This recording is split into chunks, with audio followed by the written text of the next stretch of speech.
हाँ जी, सभी को नमस्कार। बताइए, साधन भाई को थोड़ा समय लगेगा, कुछ पेशेंट्स को देख रहे हैं, तब तक कुछ बात कर सकते हैं। तो या तो डाउट्स को आगे बढ़ा सकते हैं।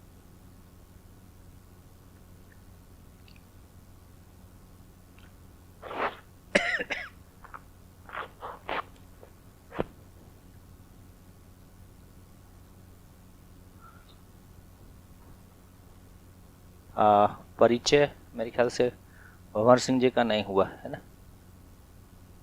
आपका नहीं हुआ? कल हुआ था?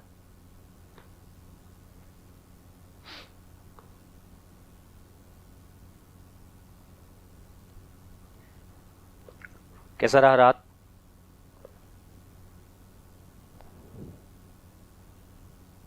माइक, आपको कैसा लगा?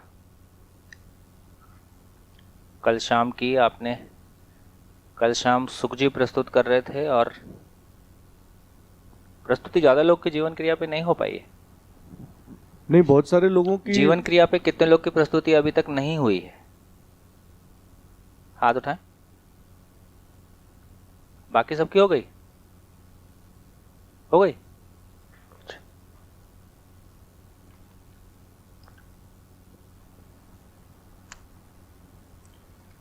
तो प्रस्तुति के दौरान एक कॉन्फिडेंस आया।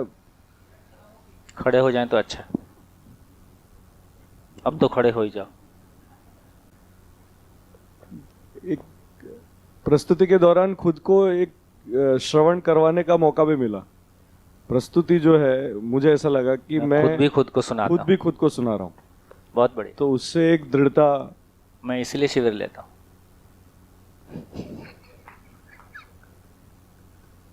तो इससे एक और क्लैरिटी, और जब प्रस्तुति के बाद जब गैप्स नहीं थे तो एक और ज्यादा कॉन्फिडेंस आता है। हाँ, कि गैप्स नहीं बचे, मतलब पूरे से एंड टू एंड तक जो क्रियाएं थी वो पूरी तरह से उसको समझ पाए। अभी उस प्रस्तुति में रस और वैविध्य कैसे डाला जा सकता है, इस पे कल्पनाशीलता चल रही है, पर एटलीस्ट जो सुना हुआ था उसको सुना पाया, इतना कॉन्फिडेंस आया कल। बहुत सुख। और करेंगे तो मेरे को लगता है कि साधन भाई का प्रस्तुति हो जाए, फिर पूरी सभा की सहमति से सभा जिन जिन को बोलोगी उनकी प्रस्तुति फिर सबके सामने करेंगे। तो उसमें 2-4 लोग मेरे नाम मेरे ध्यान में हैं, बाकी सभा की ओर से जो नाम आएंगे उनकी प्रस्तुति फिर सबके सामने शेयर करेंगे। आइए आइए आइए आइए आइए।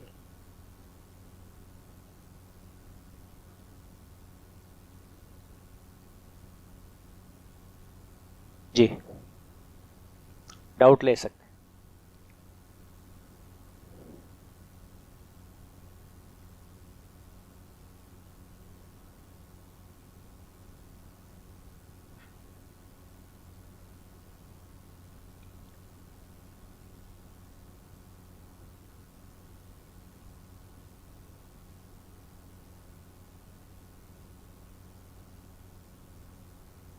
देखिए, कल जब चर्चा हो रही थी, आप ढूंढते रहिए डाउट। कल जब चर्चा हो रही थी तो ये बात भी एक कहने का मन होता है कि अध्ययन पूर्वक अनुभव यदि परंपरा स्थापित करने के अर्थ में देखें तो इस धरती पे पहली बार घट रहा है। और किसी भी अनुसंधान के जो प्रणेता होते हैं, तो जब भी कोई इस तरह की घटना किसी भी प्लेनेट पे घटती है तो कोई अकेले व्यक्ति का पुरुषार्थ नहीं होता है। उसमें तमाम, जैसे बड़ी गवर्नमेंट आती है तो पूरी एक टीम होती है, तो उसी तरह से किसी धरती पे जब इस तरह के परिवर्तन आते हैं तो बड़ी एक टीम साथ होती है। सशरीर बिना शरीर जीवन सभी उसमें शामिल ही हैं, कहने की आवश्यकता नहीं।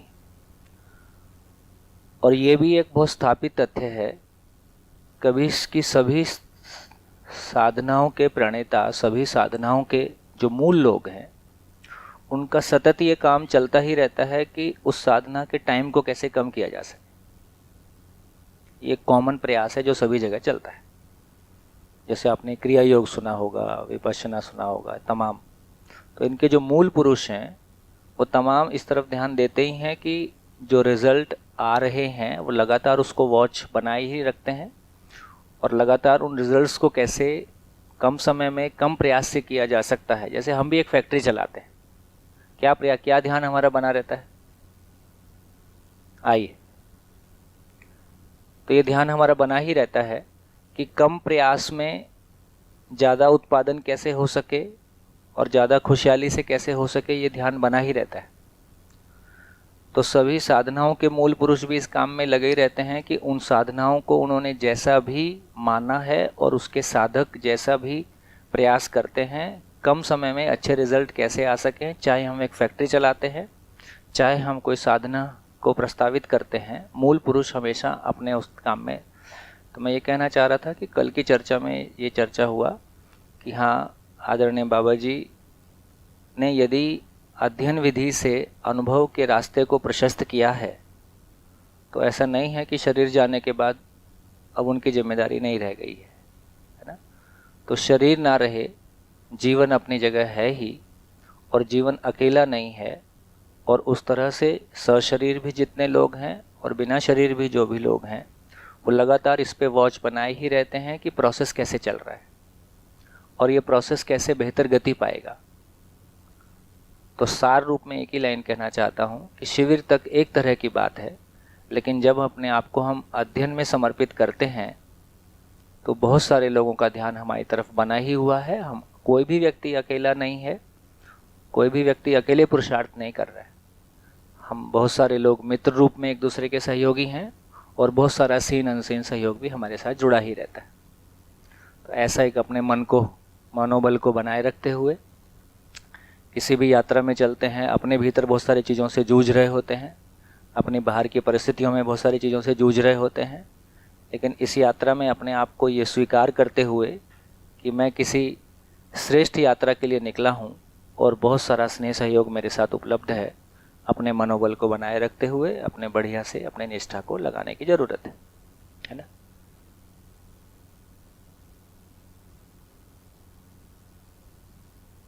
कैसा लग रहा है? क्योंकि ये अपने को लगता है कि नहीं, मैं कुछ अकेले प्रयास, अभी हमारी अकेले ही सोचने की आदत है। तो मिलके कुछ, सहअस्तित्व का मतलब ही है कि कुछ मिलके कुछ हो रहा है। तो साधन भाई आ गए हैं, 5 दिन हमारे पास है। 6 को आपकी ट्रेन कितने बजे? 3:30 की ट्रेन है, तो लगभग अब फर्स्ट सेशन के बाद निकलना होगा, है ना।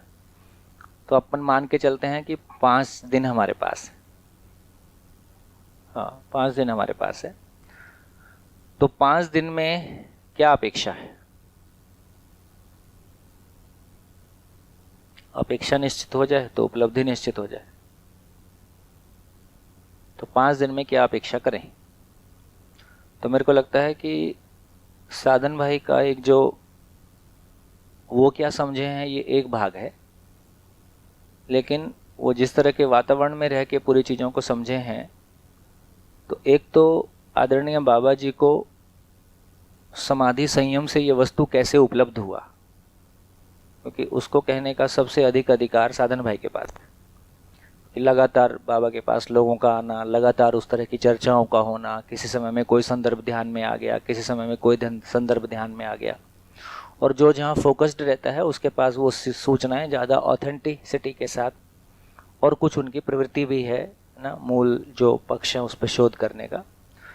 तो मेरे को लगता है कि जैसा सभा में पिछले 20 दिन से चर्चाएं होती रही हैं और बीच बीच में संदर्भ उभरते रहे हैं, एक संदर्भ ये है कि आदरणीय बाबा जी की यात्रा सहित अनुसंधान की आवश्यकता से लेके और समाधि संयम पूर्वक ये वस्तु कैसे उपलब्ध हुआ, इसके फाइन डिटेल, चाहे इसमें 1 दिन पूरा क्यों ना लग जाए, है ना, क्योंकि ये कहने का बार बार अवसर नहीं मिलेगा। और जिस तरह का समय, क्योंकि जब ये सोचा गया था कि 1 महीने के लिए निकालें, 1 महीने का सत्र करें, तो ऐसे कई सारे फीडबैक मुझको मिले थे कि 1 महीने के लिए लोग कहाँ मिलेंगे, आजकल तो 7 दिन के लिए नहीं आते हैं या वगैरह वगैरह। तो जिस तरह का समय और जिस तरह की ये टीम बनी है, जिस तरह का ये ग्रुप क्रिएट हुआ है, ये हम सब के लिए खुशी की बात है। और लगभग जीवन क्रिया की प्रस्तुति के रूप में जिस तरह से आप लोगों में मानव व्यवहार दर्शन को पढ़ने के क्रम में जैसा कॉन्फिडेंस आता हुआ सभी में दिखाई देता है। मैं तो बहुत अपने पिछले सालों के एक्सपीरियंस से कह सकता हूँ कि ये कॉन्फिडेंस सालों सालों में नहीं आता है। मतलब जो सीधी बहुत जनरल बात करें, किसी व्यक्ति विशेष की बात ना करें, लेकिन तो ये लगता है कि हाँ, ये जो एक साथ 1 महीना लगाना, एक साथ 3 महीना लगाना, हाँ वो कैसे उसके लिए परिस्थितियाँ और हमारी मनस्थिति बनेगी, ये एक बात है। तो अब इस पके हुए मुहूर्त में, है ना, अब कोर मटेरियल आता है तो मेरे को लगता है कि उसको सुनने की हमारी पात्रता बनी है। तो आदरणीय बाबा जी को ये अनुसंधान कैसे उपलब्ध हुआ और हमको अनुभव कैसे होगा, ये 2 बातों पे मेरे को लगता है हम 5 दिन फोकस कर सकते हैं। तो समय का डिस्ट्रीब्यूशन कैसे करना है ये आपकी चॉइस है। इसके अलावा सभा कुछ और सुनना चाहेगी या भैया कुछ और कहना चाहेंगे तो उसके साथ भी हम चल ही सकते हैं, है ना। ये 2 तो मिनिमम है। तीसरा, व्यावहारिक रूप में इस यात्रा में चलते हुए फिर कुछ इनफॉर्मल डिस्कशन हो सकते हैं बाद में कि हम किन चीज़ों का ख्याल रखें, क्योंकि जो लोग पिछले 15-20 साल 25 साल से फुल टाइम इसी में चले हैं उनके ध्यान में बहुत सारी बातें ऐसी भी आती हैं कि क्या किस चीज़ से बचने की ज़रूरत है, क्योंकि बहुत सारी चीज़ों में हमारा बहुत सारा समय ख़राब हो जाता है और कहाँ ज़्यादा फोकस्ड होने की ज़रूरत है। तो ऐसी कुछ इनफॉर्मल चर्चाएं भी, एक बार मूल वस्तु आ जाए उसके बाद में हम इस तरह की चर्चाएं भी करेंगे। तो ठीक है साधन भाई, तो मंच आपको समर्पित है।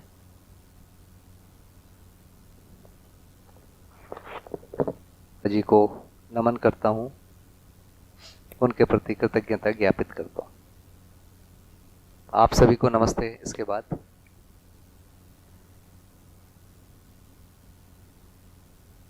तो ये 17 और 18 अध्याय करना है मेरे पास जो सूचना है उसके हिसाब से, और ये 138 से लेकर 168 तक पेज है, माने लगभग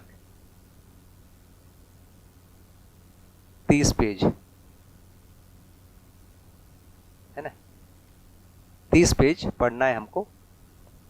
तो सोचता हूँ कि इसको हम 4 दिन में कर लें, और 5वें दिन जो सोम भैया ने बोला बाबा जी के साथ। भैया क्या हुआ है कि आपके आने के वो कर चुके हैं।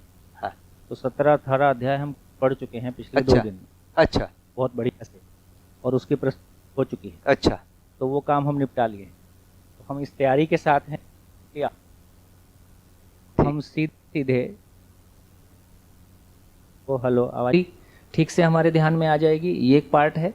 फिर दूसरा 4.5 क्रिया से लेके 5.5 क्रिया तक जो भी कुछ 10 क्रिया के व्यक्त होने तक अनुभव मूलक विधि पूरी की पूरी सामने आ जाए।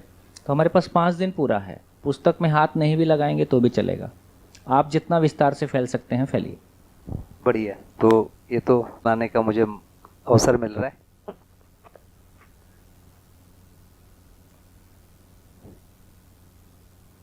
तो बाबा जी का जो जन्म है वो कर्नाटक में हुआ, एक हासन डिस्ट्रिक्ट है वहाँ पर। हासन बहुत फेमस डिस्ट्रिक्ट है। अभी स्पेस के जो कुछ सैटेलाइट लॉन्चिंग के कुछ चीज़ें वहाँ पर हैं, और वहाँ पर एक रामनाथपुरम करके एक छोटा सा कस्बा जैसा चीज़, वहाँ से एक रास्ता है जहाँ से लोग कहीं जाते थे। उस रास्ते के बाजू में बाबा जी का गांव पड़ता था, अग्रहार करके गांव है। तो रोज उन दिनों की जो स्थिति है कि जैसे थोड़ा रात हो गया तो लोग गांव में कहीं रुक जाते थे, और वहाँ पर गांव में कोई रुक जाए तो गांव में लोग रहने की व्यवस्था कराते थे, खाना देते थे। ये उस समय का भारत में लगभग सारे देश में ऐसे ही था, है ना। हो सकता है कि नॉर्थ इंडिया में थोड़ा सा प्रॉब्लम रहा होगा, यहाँ थोड़ा स्थितियाँ थोड़ी अलग थी, थोड़ा सा, बहुत नहीं। और दक्षिण भारत तो काफ़ी सुरक्षित ही जगह था। तो जब गांव में लोग यात्रा करते हुए देर हो जाते थे तो बाबा जी के घर में गांव में रुकते थे। तो गांव में 3 ऐसे परिवार थे जहां लोग रुकते थे। उसमें से एक बाबा जी का, हाँ,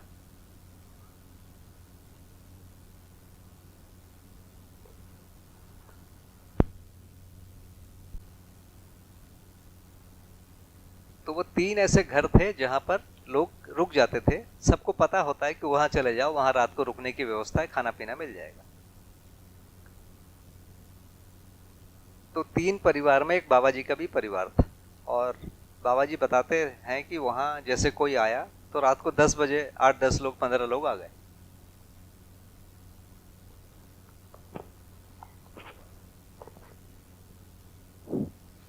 तो 10 लोग 15 लोग आ गए तो थोड़ा सा उसी समय खाना बनाते थे। तो खाना बनाने का मतलब पहले नहाना, जो खाना बनाएंगे वो नहाना, और नहाने के बाद खाना बनाना। तो वहाँ खाना भी क्या, चावल बनेगा, सांभर बन जाएगा और कुछ बनाते होंगे।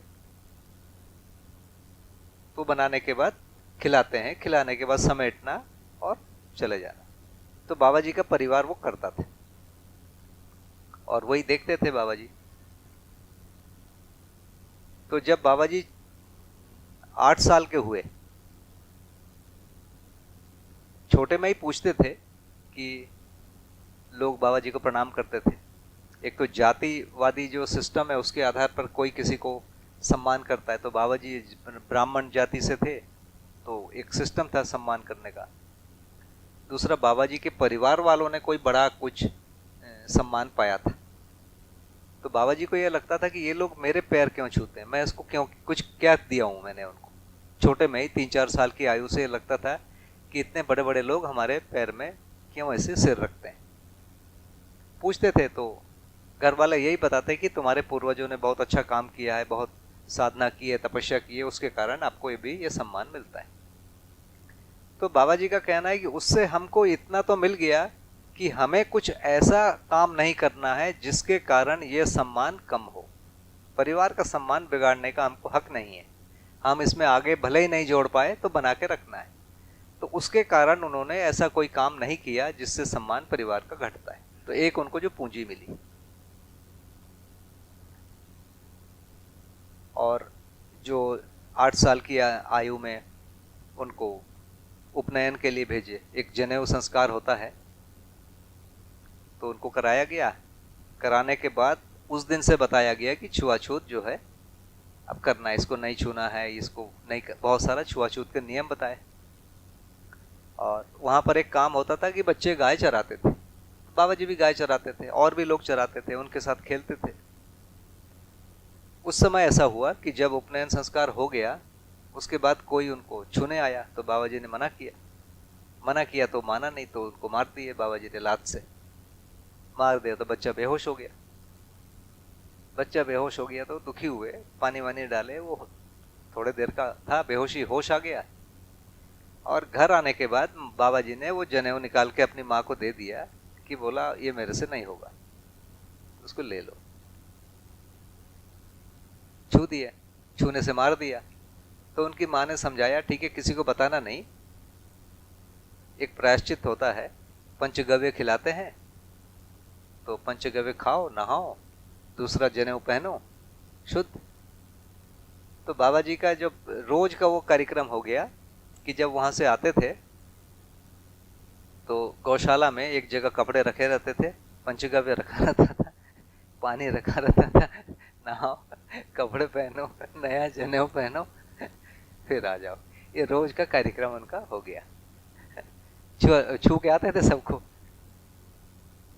इसके बाद बाबा जी को वेद पढ़ने भेजे। तो वेद पढ़ने का वहाँ सिस्टम ऐसा था कि कुछ परिवार वेद पढ़ाते थे, तो जैसे मेरे घर के बच्चे हैं, मेरे घर में वेद नहीं पढ़ेंगे, ये आपके घर में पढ़ेंगे, आपके बच्चे मेरे घर में पढ़ लेंगे, या मेरे घर के बच्चे इनके घर में, इनके वाले उनके यहाँ, उनके वाले उनके यहाँ, उनके वाले मेरे यहाँ।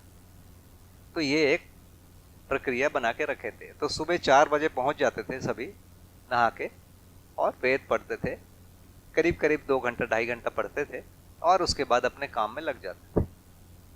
तो वो जो ब्राह्मण लोग को पूरे भारत में उन दिनों तो एक नियम था ही कि ये हल नहीं छूते थे, ब्राह्मण हल नहीं छूता। शायद सब लोग, पुराने लोगों को सबको पता ही होगा, क्योंकि समाज ऐसा चाहता था कि ये कुछ करें तो इनको श्रम करना ना पड़े, समाज के दूसरे विधाओं में सोचे तो कभी ऐसा लोगों ने नियम बनाया होगा।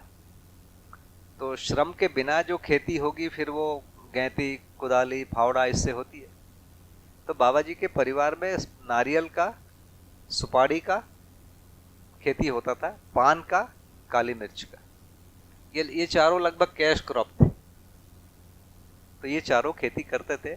इसके अलावा भी कई प्रकार की खेती बाबा जी का परिवार करता था।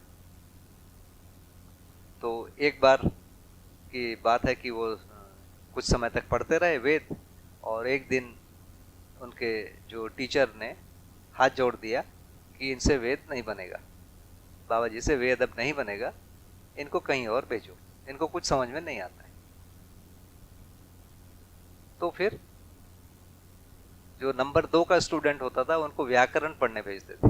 तो पाणिनि का जो अष्टाध्यायी होता है उनको याद कराया जाता है, तो बाबा जी को वो याद भी नहीं होता था। तो कुछ दिन के बाद उस टीचर ने भी हाथ जोड़ दिया कि हमसे तो नहीं बनेगा। तो फिर उनको अंग्रेजी वाला जो उस समय स्कूल शुरू हुआ था, जो उस समय वहाँ भेजे। तो वहाँ भी 1-2 सप्ताह गए और आखिर वही स्थिति हुई, वो भी हाथ जोड़ दिया। तो बाबा जी पढ़ाई से मुक्त हो गए। तो उस समय एक ही काम था, गाय चराओ और घर में कोई आता है तो सेवा करो। तो घर में रात को जो लोग आते थे तो माँ उनको उठा देती थी, वो नहा के खाना वाना बनाते रहते थे।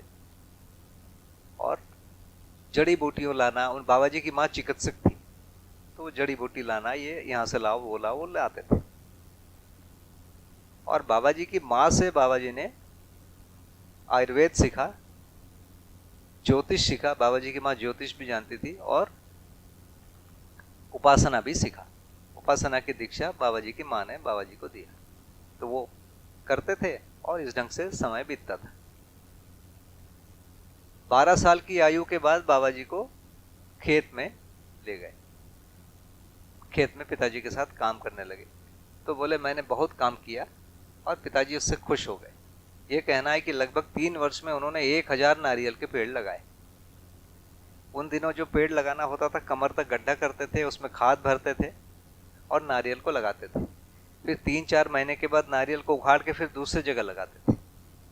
फिर 3-4 महीने के बाद उखाड़ के तीसरी जगह लगाते थे। ऐसा बार बार करते रहते थे। ऐसा माना जाता था कि उससे फल बड़े होते हैं और फल स्वादिष्ट होता है, इसको दौड़ाना कहते हैं। तो ये और कई जगह प्रचलित था, तो उसको करते रहते थे। इसी बीच जब 13 वर्ष के हुए तो घर वालों को ऐसा लगने लगा कि हमसे कोई बड़ा पाप हो गया है, इसके कारण हमारे घर में कोई ऐसा बच्चा पैदा हो गया जिसको कुछ समझ में नहीं आता है। न वो नियम कानून समझता है, न वो छुआछूत समझता है, न वो बड़ा छोटा समझता है, कुछ नहीं समझता। तो उन्होंने सोचा कि इनको गुरुजी के पास ले जाया जाए। गुरुजी माने शंकराचार्य, श्रृंगेरी के शंकराचार्य। उस समय चंद्रशेखर भारती जी गद्दी में बैठे थे। तो वो जो शंकराचार्य थे, श्रृंगेरी के चंद्रशेखर भारती महाराज, उनको बाबा जी के मामा जी ने वेदांत पढ़ाया था। और इनके पहले जो शंकराचार्य बैठे थे, उनको बाबा जी के दादाजी ने, मतलब पिताजी के पिताजी ने वेदांत पढ़ाया था। तो बाबा जी का परिवार बहुत विद्वान माना जाता था। उस समय बाबा जी कहते थे कि उनके गांव में 60 लोग वेद मूर्ति थे, माने जिनको तीनों वेद कंठस्थ है, और इसको 6 प्रकार से एक विधि है बोलने का, उस 6 प्रकार से उच्चारण करने में वो एक्सपर्ट होते थे। और इस प्रक्रिया में लगभग 60 वर्ष 55 वर्ष की आयु लगती थी, तो वो वेद मूर्ति होते थे। और ऐसे 60 लोग थे बाबा जी के गांव में। और बाबा जी का ये भी कहना था कि कभी दूध बेचा जाता है हमको पता ही नहीं था। शहर में बेंगलोर जाने के बाद उनको पता चला कि दूध बिकता है, या पान बिकता है, या ये पान, जिसको पान लेना है घर से तोड़ के खा लेता था। नारियल बेचा नहीं जाता था, वो गांव में तो जो जहां से पाया उठाया, लिया, खा लिया, भरा पड़ा था। तो गुरुजी के पास ले जाया गया। तो गुरुजी के पास जाना माने खाली पैर जाना। अभी भी हमारे घर में भी ये सिस्टम है कि मंदिर भी जाते हैं तो महिलाएं जो हैं, हमारी माँ और भाभी वगैरह हैं, ये लोग खाली पैर ही मंदिर जाते हैं, कभी चप्पल जूता पहन के नहीं जाते। तो गुरुजी के यहाँ जाना है तो 70-80 किलोमीटर है, तो वो खाली पैर जाना है और खाली पैर आना है। तो गुरुजी के यहाँ ले गए बाबा जी को पैदल, और वहाँ ले जाके ऐसे गुरुजी बैठे थे तो उनके पैर में ऐसे मुंडी को दबा दिया, बाबा जी को प्रणाम करवाए। तो बाबा जी का कहना है कि हमको रोना आ गया, और वो रोना रुका ही नहीं, और रोते रोते घर पहुंचे। और घर पहुंचने के बाद बुखार हो गया, बुखार हो गया तो बुखार उतरा ही नहीं और धीरे धीरे बाबा जी बेहोश हो गए और लगभग 40 दिन वैसे ही पड़े रहे। कुछ खाया नहीं, केवल पानी वानी। कभी उनकी माँ ने पानी और दवाई दिया। कुछ लोगों ने बोला मर गया है, कुछ ने कहा कि नहीं अभी नहीं मरा है। ये चला 40 दिन। 40 दिन के बाद ये ठीक हो गए। उसके बाद खड़े हो गए और खड़े होने के बाद एक बड़ा चमत्कार हो गया कि जैसे बढ़ई के यहाँ जाके कुछ सामान बनवा के लाना है तो बढ़ई बिजी है तो वहीं पर बैठ के बनाने लगे और बन गया। बाबा जी खुद बनाने लगे।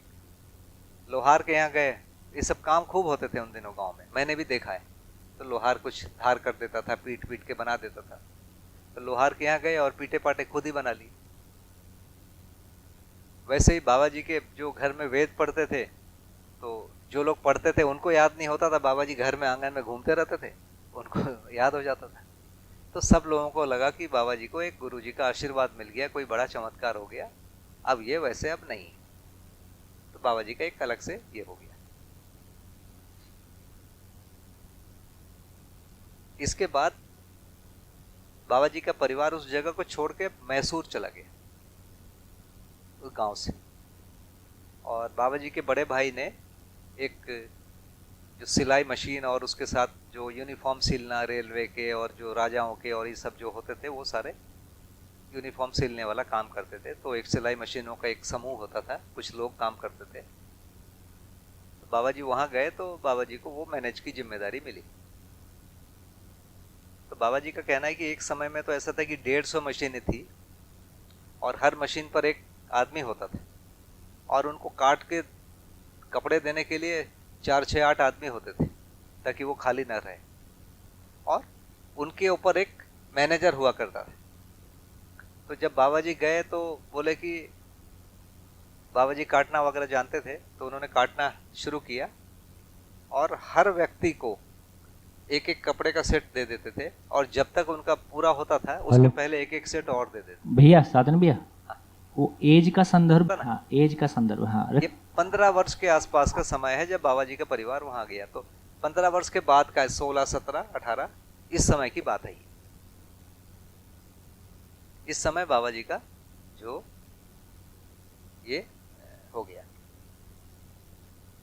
तो उस समय वो वाला काम बाबा जी मैनेज करते थे और इतना ज्यादा काम करते थे, वहां का जो मैनेजर था उसने सुसाइड अटेम्प्ट किया कि मेरा तो सारा काम खत्म ही हो गया, मतलब मैं कुछ नहीं कर पा रहा हूँ। मतलब उठ के इतनी तेजी से काम करते थे, इस हाई स्पीड से, कि उसको ऐसा लगने लगा कि मैं तो यहाँ बेकार पड़ा हुआ हूँ।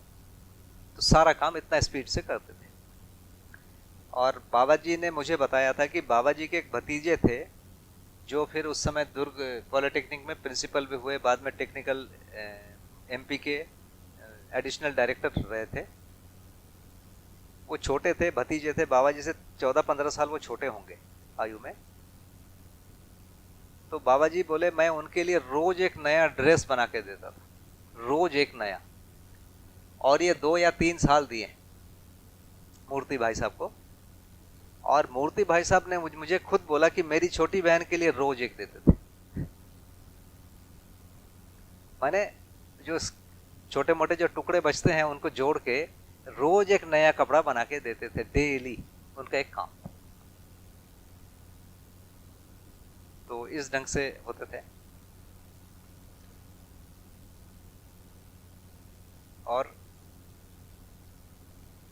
इस समय एक बार उन्होंने बोला कि वहां पर एक जो चामुंडी मंदिर है कोई, मैं तो कभी गया नहीं उस बाबा जी के यहाँ, है ना। तो उस मंदिर में डेली एक बार सुबह चढ़ते थे और उतरते थे। वो पहाड़ के ऊपर है शायद कोई, मैसूर में है, मैसूर में ही बाबा जी का बड़े भाई मैसूर में ही सेट थे। मैंने शायद मैसूर ही बोला ना, हाँ। तो वहां और 1-2 बड़े ज्योतिषियों का नाम बताया था जो बाबा जी के बिल्कुल पड़ोस में रहते थे, और उन लोगों से भी बाबा जी की बातचीत हुई। किसी एक वैद्य का भी नाम बताए थे बहुत फेमस, मैं तो भूल गया, जिनसे भी उन्होंने कुछ आयुर्वेद सीखा था। और बीच में 2 बार या 3 बार पंढरपुर गए थे। पंढरपुर महाराष्ट्र में सोलापुर के आसपास एक जगह है जहां पर विष्णु का एक मंदिर है, जो विट्ठल नाम का एक विष्णु का एक रूप है। मूर्ति है, तो बाबा जी कहते हैं कि 3 या 4 बार अपने गांव से, ये पूरा गांव का कुछ बड़े लोग, एक टीम हर साल जाती थी दर्शन करने। तो बाबा जी भी 2 या 3 बार गए हैं, और वो खाली पैर जाते थे पैदल। मेरे ख्याल से वो 400 किलोमीटर हो उन दिनों। ऐसा लोग करते रहते थे, वो आस्थावादी युग था, और ये बहुत सामान्य घटना थी। मतलब ऐसा नहीं कि कोई बड़ा काम कर दिया किसी ने, ये सामान्य लोग आते जाते रहते थे। इसके बाद बाबा जी के विवाह की बात चली, तो बाबा जी ने बोला कि मैं विवाह नहीं करूंगा। तो उसी समय बाबा जी को ये बोला गया कि गुरुजी से परमिशन ले लो। गुरुजी हाँ बोल दिया तो मत करना। गुरुजी माने चंद्रशेखर भारती महाराज, शंकराचार्य। तो उनके वहां गए तो गुरुजी ने सीधा सीधा बोला कि तुमको तो गृहस्थ आश्रम में रह के भजन करना है, विवाह करना है।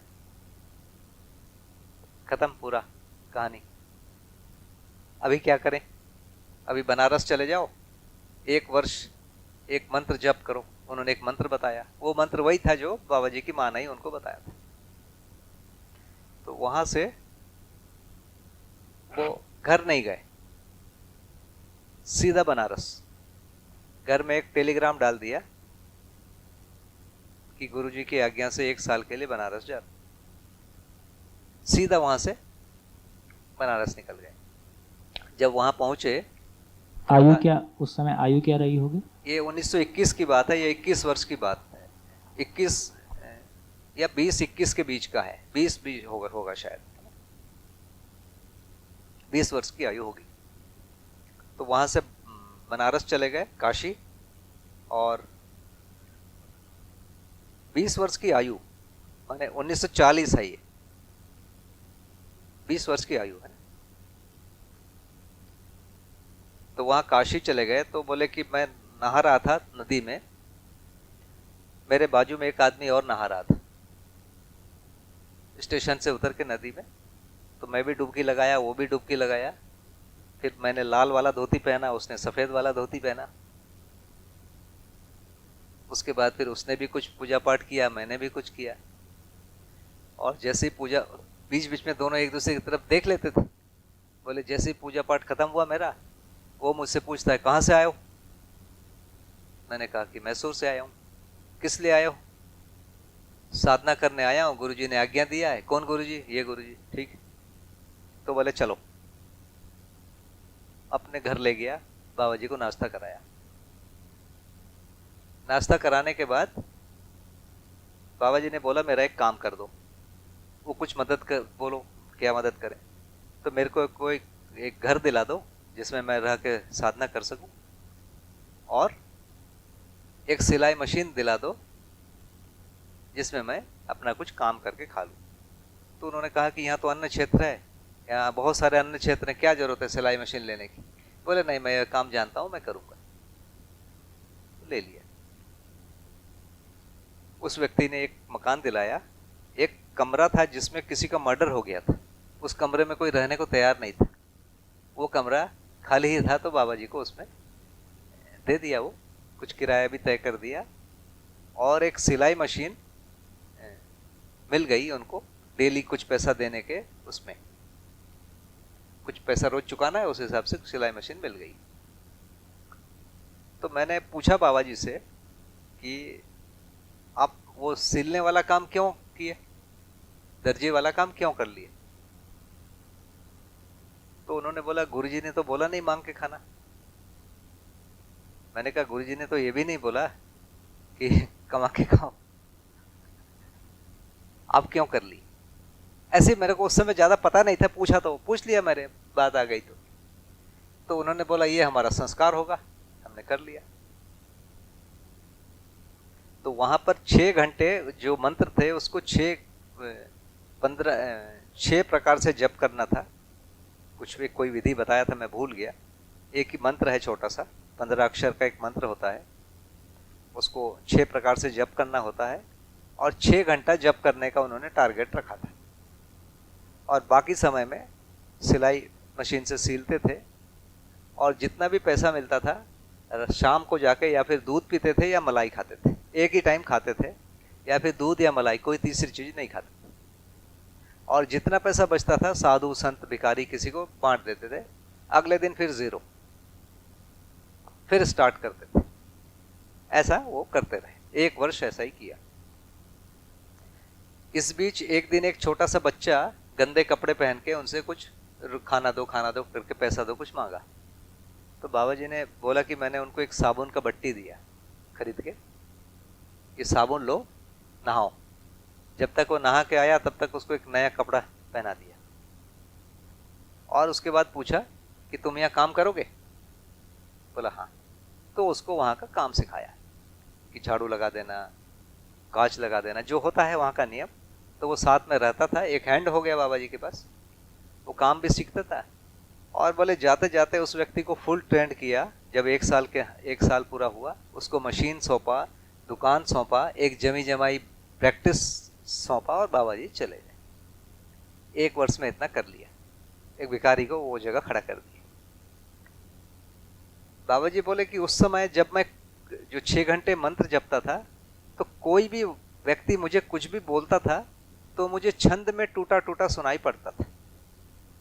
छंद होता है जो आप पढ़ेंगे ना, जैसे कविताओं को गाया जाता है ना, तो जैसे कोई 15 अक्षर हैं तो 15 के बाद फिर 15, इस विधि से वो गाने योग्य हो जाता है। कभी 13 और 11 है, ऐसे अलग अलग कॉम्बिनेशन में, जैसे दोहा है, सोरठा है, ये जो है ये अक्षरों के हिसाब से उनका नाम है। दोहा है कि सोरठा है कि क्या है, अलग अलग छंदों के नाम है। जैसे गायत्री है, अनुष्टुप है, ऐसे बहुत सारे छंद होते हैं। तो छंद का जो मूल रूप होता है वो 3 अक्षर होता है, गण कहते हैं उसको, है ना। जैसे क म ल, एक एक अक्षर है। का म ल, 2 1 1, है ना, का हुआ। का मा ला, 2 2 2, ऐसे करके ये कुछ गण होते हैं। उस गण के कॉम्बिनेशन में छंद बनता है। जी जी, तो ये 3 से ये बनते हैं कॉम्बिनेशन। 9 गण होते होंगे, या है ना, उन गणों से ये बनाते हैं। तो वो जब कोई भी व्यक्ति कुछ भी बोलता था, वो टूटा टूटा होके सुनाई पड़ता था।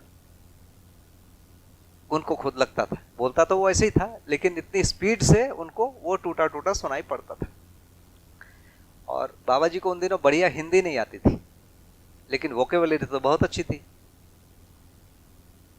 तो बाबा जी जब बोलते थे तो उनको सुनने के लिए बहुत बनारस जो विश्वविद्यालय और कॉलेज और वहाँ के लोग आते थे सुनने के लिए, बाबा जी की हिंदी को सुनने के लिए। एक तो बिना ग्रामर के बोलते थे और बहुत सारे इसके बोलते थे, तो सुनने के लिए बोले बहुत सारे विद्वान भी आते थे कि हमारी बातचीत को सुनने के लिए मैं कैसा बोलता हूँ।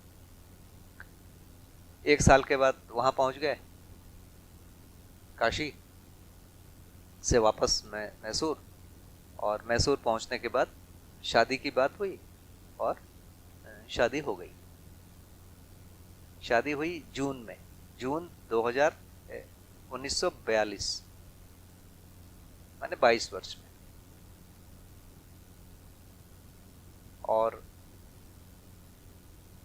उसके बाद कुछ ऐसा उनके मतलब घटना घटी कि उनके ससुर जी ने उनको बोला कि हमको पत्र लिखना। तो उनकी बहन ने एक बार उनके ऊपर टॉन्ट किया कि बोले इनको, इनकी छाती फाड़ने पर भी 3 अक्षर नहीं निकलेगा, ये क्या चिट्ठी लिखेगा। उस चीज़ से बाबा जी को बहुत ज़्यादा चोट लगी। अब बाबा जी ने सोचा कि अब मुझे विद्वान बनना है। तो विद्वान बनने के लिए फिर उन्होंने सोचा कि कवि बन जाता हूँ।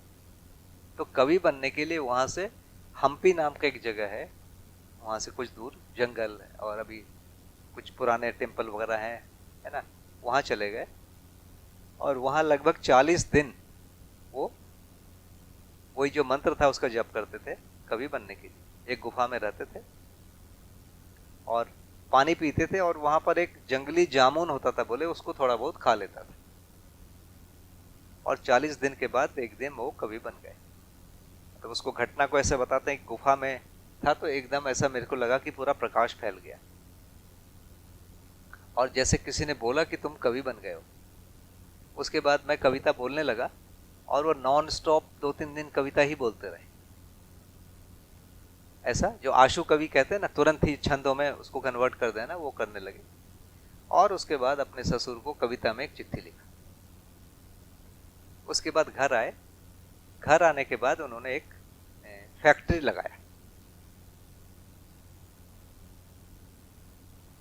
तो उस समय जो एक उनके मित्र थे, उन मतलब जो कविता से ही बने हुए मित्र थे, उनका एक फैक्ट्री था, उनका एक वर्कशॉप था, कुछ स्क्रैप था, उससे पड़ा हुआ चीज था, उससे उन्होंने एक पेंसिल की फैक्ट्री बनाया, एक मशीन बनाई। उन दिनों मशीन बाहर से आती थी।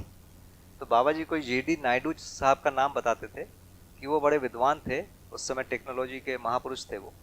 उनसे भी मिले थे और उनसे उन्होंने मार्गदर्शन मांगा था कैसे बनाए। तो उन्होंने बोला था कि ये तो अमेरिका से आएगा मशीन, यहाँ नहीं बनेगा। तो बाबा जी ने खुद उस मशीन को बनाया, जबकि वैसा कोई बैकग्राउंड नहीं। खुद डिजाइन किया, खुद फैब्रिकेट किया, बनाया, और बनाने के बाद वो पेंसिल की फैक्ट्री चालू किया। और उसके उद्घाटन में उन्हीं जीडी नायडू साहब को बुलाया था, जो बोले थे कि मशीन तुमको खरीदनी पड़ेगी बाहर से। और बाबा जी ने वो बिजनेस शुरू किया। तो उन्होंने एक प्रक्रिया है, तो एक जो बनने की पूरी प्रक्रिया 5 दिन में पूरी हो जाती थी। तो गोदावरी नदी के किनारे एक जगह है, वहां पर वो मिट्टी, एक विशेष प्रकार की मिट्टी मिलती थी। तो वो जो स्लेट वाला भी पेंसिल बनाते थे और लकड़ी वाला भी, जो सीस पेंसिल कागज में लिखते हैं, वो भी। तो 5 दिन में बनाया, एक टीम बनाया। उनका जो भी सैलरी उन दिनों था उससे 10 गुना सैलरी देके स्टार्ट किया, 10 गुना। और जितना मैं काम करूंगा उसका 75% तुमको करना पड़ेगा, कंडीशन ये रखा। तो करके बताए, तुमको केवल देखो एक दिन में मैं कितना काम करता हूं, और तुमको 75% करना है, तुमको 10 गुना सैलरी मिलेगा। जो समय ये था, 5 दिन में पूरा प्रोसेस पूरा हो गया। उसके बाद बेचना है। तो बेचने के लिए बोले, एक स्कूल में गया, जो बढ़िया 2-3 बच्चे दिखे, उनको एक एक पेंसिल दिया, चला गया। उस पेंसिल में एड्रेस सब लिखा हुआ है। उसके बाद फिर दूसरे में गया, ऐसे 4-5 दिन में गया। उसके बाद फिर ऑर्डर आने लग गए, और हम ऑर्डर को पूरा नहीं कर पाए। मतलब वो चीज़ चलता गया। फिर एक समय तो बाबा जी का जो पूरा पेंसिल है वो बाहर भी गया, न्यूजीलैंड, ऑस्ट्रेलिया, साउथ अफ्रीका, जो ब्रिटिश कॉलोनियाँ थी। तो इस ढंग से उन्होंने एक कवि बन गए। कवि बनने के बाद बढ़िया एक पेंसिल की फैक्ट्री लगा दिया, एक बिजनेसमैन हो गए। एक बार बोलते हैं कि भिखारियों के कल्याण करने के लिए हम लोगों ने सोचा, पूरे बिजनेसमैन यंग लोगों ने मिलकर सोचा। तो उनके लिए रहने के लिए घर बनाए, बहुत सारे 100 या 200 घर बनाए, और उनके खाने का भी व्यवस्था कर दिया कि तुमको भीख मत मांगो, यहाँ तुमको खाना मिलेगा। 1 महीने के बाद जब इंस्पेक्शन करने आए, एक भी आदमी नहीं दिखा। पता चला सब भीख मांगने गए। उनका वो टाइम पास, उसके बिना उनका मन ही नहीं लगता है। तो फिर उन्होंने उससे मन हटा लिया, बोले ये नहीं सुधरेंगे। तो इस ढंग से उनका वो चलता रहा। इसी बीच जो कवि बनने के बाद भी उनको फाइनली घर वालों ने विद्वान नहीं माना। एक तो बाबा जी की वोकेबुलरी बहुत बड़ी थी, मतलब बहुत सारा शब्दों का भंडार उनके पास बहुत बड़ा था।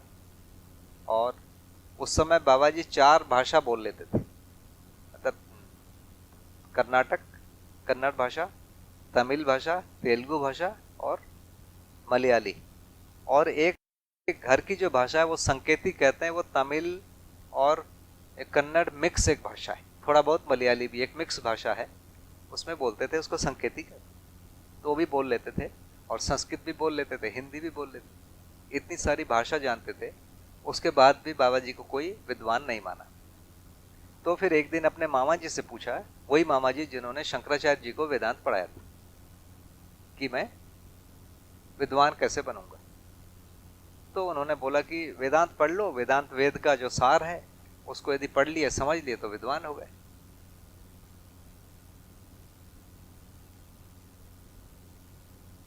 तो फिर बाबा जी ने अपने वो मामा जी से विधिवत एक प्रक्रिया है, उस प्रक्रिया से कुछ महीने भर की वो पीरियड होगा, उस विधि से पूरा विधि विधान से उन्होंने अध्ययन किया। अध्ययन करने के बाद उनके मामा जी ने उनको बोला कि पास हो गए तो सफल हो। उन्होंने जो टेस्ट होता है, जो भी परंपरागत विधियां थी वो किया। उसके बाद बाबा जी ने बोला कि मुझे कुछ प्रश्न पूछना है। ये लगभग बाबा जी की 25-26 की आयु होगी इस समय, मतलब 45 के आसपास की बात है। और तो उन्होंने वेदांत पर कुछ प्रश्न किए। कुल मिला के वेदांत का सार क्या है, ये ऐसा कहते हैं कि एक जीव है, जीव माने मन बुद्धि चित्त अहंकार, इनके चारों के मिले जुले रूप का नाम है जीव। और जीव के हृदय में ब्रह्म बैठ जाता है, आत्मा के रूप में बैठता है।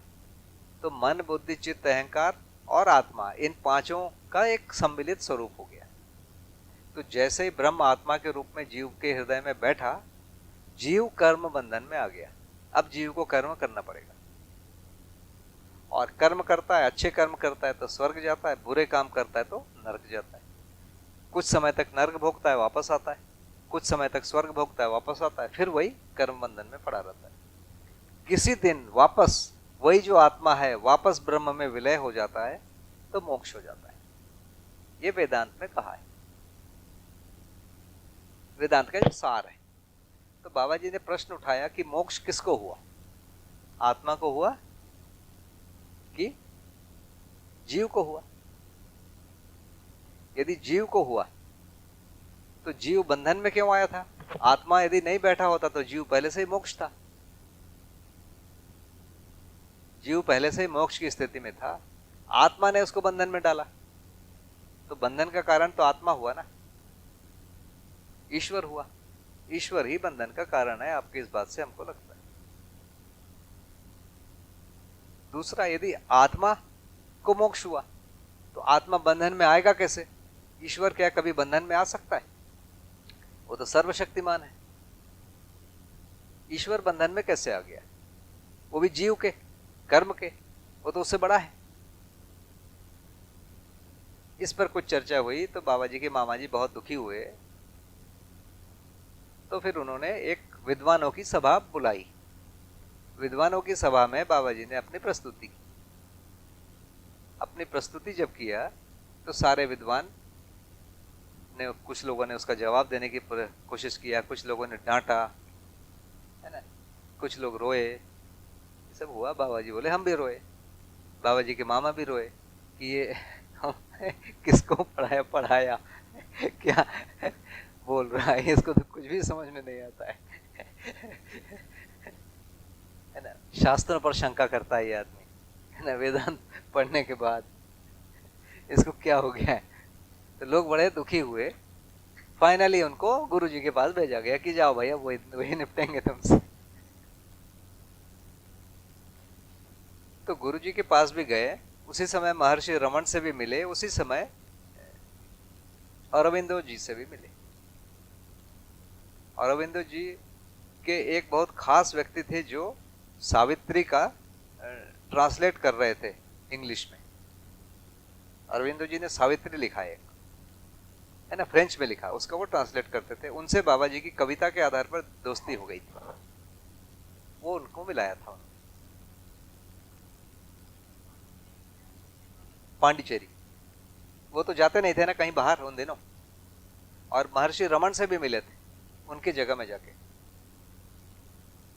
तो उनके गुरुजी से जब मिले तो गुरुजी ने यही बोला, मतलब वो सीन ऐसा बताते हैं कि गुरुजी ऐसे बैठे रहते थे, शांभवी मुद्रा में ऐसे करके बैठे रहते, और दर्शन का एक समय होता है, खुलता है तो लोग आके दर्शन करते हैं, उसके बाद समय चला जाता है तो चले जाते हैं।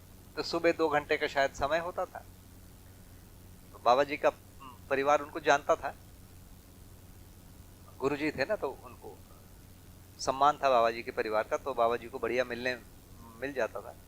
तो गए, सुबह से जो बैठे रहे, जाके बाबा जी ने अपना प्रश्न सामने खड़े होके बोल दिया, तो वो ऐसे ही बैठे रहे। उसके बाद फिर दोपहर को भी सत्र शुरू हुआ तो वो बैठे ही रहे, कुछ नहीं बोले। दूसरे दिन सुबह भी ऐसे ही हुआ, कुछ नहीं बोले। दूसरे दिन शाम वाले सत्र में भी बैठे रहे। अचानक आंख खोल दिए और बाबा जी को देख के बोलने लगे, तुमको अनुभव करना होगा। तो बाबा जी ने पूछा कि उसके लिए क्या करना पड़ेगा? तो बोले नर्मदा किनारे जाके भजन करो। बाबा जी ने बोला कि मैंने पूछा कि आपकी आंखों में दिखता है कि मेरे को अनुभव होगा? उन्होंने कहा मेरा आशीर्वाद है। कहानी खत्म। खत्म कहानी। हेलो, या अरविंदो बोलते बोलते आप शंकराचार्य जी पे शिफ्ट हो गए? हाँ, बस उनसे भी मिले थे। अच्छा, इतना ही है। इतना ही। हाँ। जी।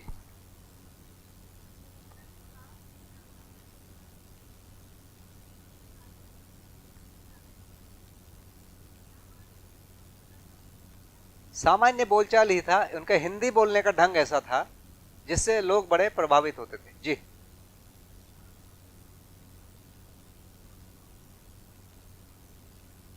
इन्होंने पूछा कि बाबा जी ऐसा क्या बोलते थे जिसके कारण लोग बाबा जी को सुनने आते थे काशी में? ज्ञान तो था नहीं, तो क्या था? तो बाबा जी बोले थे कि हिंदी बोलने का ढंग उनका ऐसा था कि उसको सुनने के लिए लोग आते थे। हिंदी की वोकेबुलरी भी देखिए, हिंदी, बांग्ला, संस्कृत, तमिल छोड़ दो, कन्नड़, मराठी, जो भी भाषा है ना, उसकी वोकेबुलरी सेम है। माने न्याय सब जगह न्याय ही है। धर्म, बांग्ला में भी धर्म है, कन्नड़ में भी धर्म है, मराठी में भी धर्म है, गुजराती में भी धर्म है। सत्य सब जगह सत्य है। ये जो वोकेबुलरी है, यदि आपको मिल गई है किसी भी एक भाषा से या संस्कृत से, तो सब जगह बराबर काम करता है। उस स्तर पर जाने पर पूरा तत्सम है। हिंदी का जो तत्सम शब्द है वही संस्कृत से डायरेक्ट लिए गए, तो उसको सुनने के लिए लोग आते थे।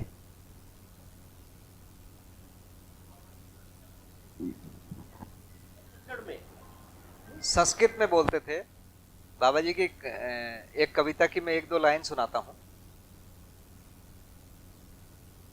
जब बाबा जी अमरकंटक गए, थोड़ा आगे मैं बढ़ जा रहा हूं। जब अमरकंटक गए तो वहां साधना करते थे, तो एक दिन सपने में देवी दिख गई।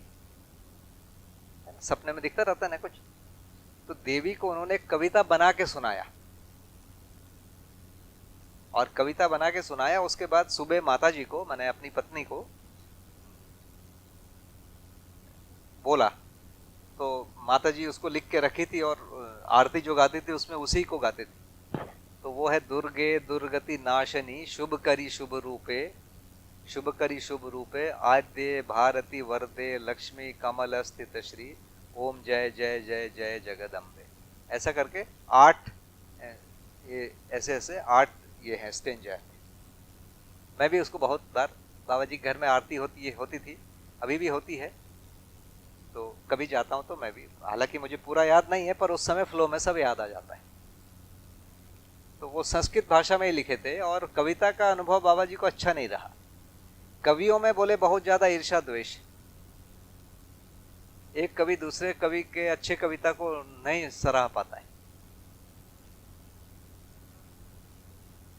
जी, कौन सी संस्कृति? अच्छा, हेकड़ा। केकड़ा संस्कृति, जैसे एक बाल्टी में 4 केकड़े लटका दो तो वो एक ऊपर चढ़ेगा, बाकी उसके 3 पैर से लटक जाएंगे, उसको गिरा लेंगे, फिर वो कोई भी नहीं निकल सकता, 4 वहीं रहेंगे। तो वो उससे बहुत ही बाबा जी काफी दुखी हुए थे कि, और एक समय तो बाबा जी को ऐसा भी लगा था कि ये जो कविता है, मैं रात भर कविता सुनाता हूँ लोगों को, और लोग जो है ये हो जाते हैं, मतलब रात भर बैठे रहते हैं। मैंने उनको आके दिया क्या, उनका तो अगले दिन काम भी नहीं कर पाते हैं। तो मेरा ये सार्थक है कि निरर्थक है, एक समय उनको ये भी लगा, और बाद में उन्होंने कविता छोड़ दिया। और आज़ादी के आंदोलन के समय जब ये गांधी या विनोबा या नेहरू, या विनोबा तो नहीं, नेहरू जैसे बड़े बड़े जो लीडर बोलने आते थे, उनके पहले सभा में थोड़ा सा कुछ कविता भाषण ये सब होते थे, तो बाबा जी को भी काफ़ी मौका मिला था कविता गाने का।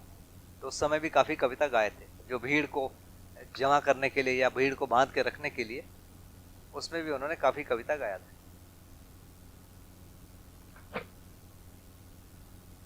एक बार उन्होंने एक घटना बताई कि एक बार गुरुजी के पास गए थे। पहले मुझे ज़्यादा पता नहीं था, तो एक बार किसी घटना में बोले कि वो एक बार गुरुजी के पास कुछ दिन रहे भी थे, अपने गुरुजी के पास। और एक बार बोले, एक मैं गया था तो उस समय एक गांधी जी का चिट्ठी आया था। गांधी जी ने उनसे पूछा था, अस्पृश्य कौन है, माने अछूत कौन है। शंकराचार्य जी से गांधी जी ने एक प्रश्न पूछा। तो जब गए थे तो उनका जो सेक्रेटरी होता है वो उनको पढ़ के सुना रहा था एक एक प्रश्न। बाबा जी बैठे हुए थे बाजू में। जब उन्होंने बताया कि अस्पृश्य कौन है, तो गुरुजी ने पूछा कि बताओ तुम। तो बाबा जी ने उत्तर दिया कि जो शरीर से रोगी है और मन से व्यथित है वो अस्पृश्य। मतलब 25-26 साल के होंगे। तो गुरुजी ने बोला कि लिख के भेज दो। वही जवाब लिखवा के भेजवा दिया। एक घटना ये भी अचानक मुझे याद आया। एक बार बाबा जी ने यह भी बोला कि मैं शंकराचार्य बनने योग्य था। मैं माने साधन नहीं, मैं माने नागराज जी। तो गुरुजी मुझे शंकराचार्य बना सकते थे। उसका जो बैकग्राउंड होता है वो पूरा हमारे पास था, लेकिन हमको गृहस्थ आश्रम में रहने बोल दिया। मैंने एक बड़ी बात हो गई ना, एक बड़ा निर्णय हो गया। बाबा जी का विवाह का मन ही नहीं था, उन्होंने बोल दिया तो हो गया। गृहस्थ आश्रम में जीने के लिए बोल दिया, तो उसी कारण बाबा जी माता जी को जंगल में ले गए। गृहस्थ आश्रम में ही रह के उन्होंने पूरी साधना किया। मतलब उनके बोलने का जो एक वाक्य है, अंततः उनको प्रामाणिक बनाया। उनके बोलने का जो एक वाक्य है, बाबा जी जो प्रमाण कहते हैं कि परिवार में ही जिए, और उनके पीछे वो जो एक वाक्य है कि तुमको गृहस्थ आश्रम में रह के भजन करना है, माने तुमको विवाह करना है। तो ये एक काम किया पूरा। तो महर्षि रमन से भी मिले थे। महर्षि रमन ने भी यही उत्तर दिया कि तुमको अनुभव करना पड़ेगा। उस समय ऐसा माना जाता था कि महर्षि रमन के पास बैठने मात्र से समस्याओं का समाधान हो जाता था। तो लोग बैठते थे। तो बाबा जी भी वहां बैठे। बैठने के बाद उनको समाधान नहीं हुआ तो फिर उन्होंने पूछा उनसे। उन्होंने भी वही उत्तर दिया जो गुरुजी ने दिया था, तुमको अनुभव करना पड़ेगा।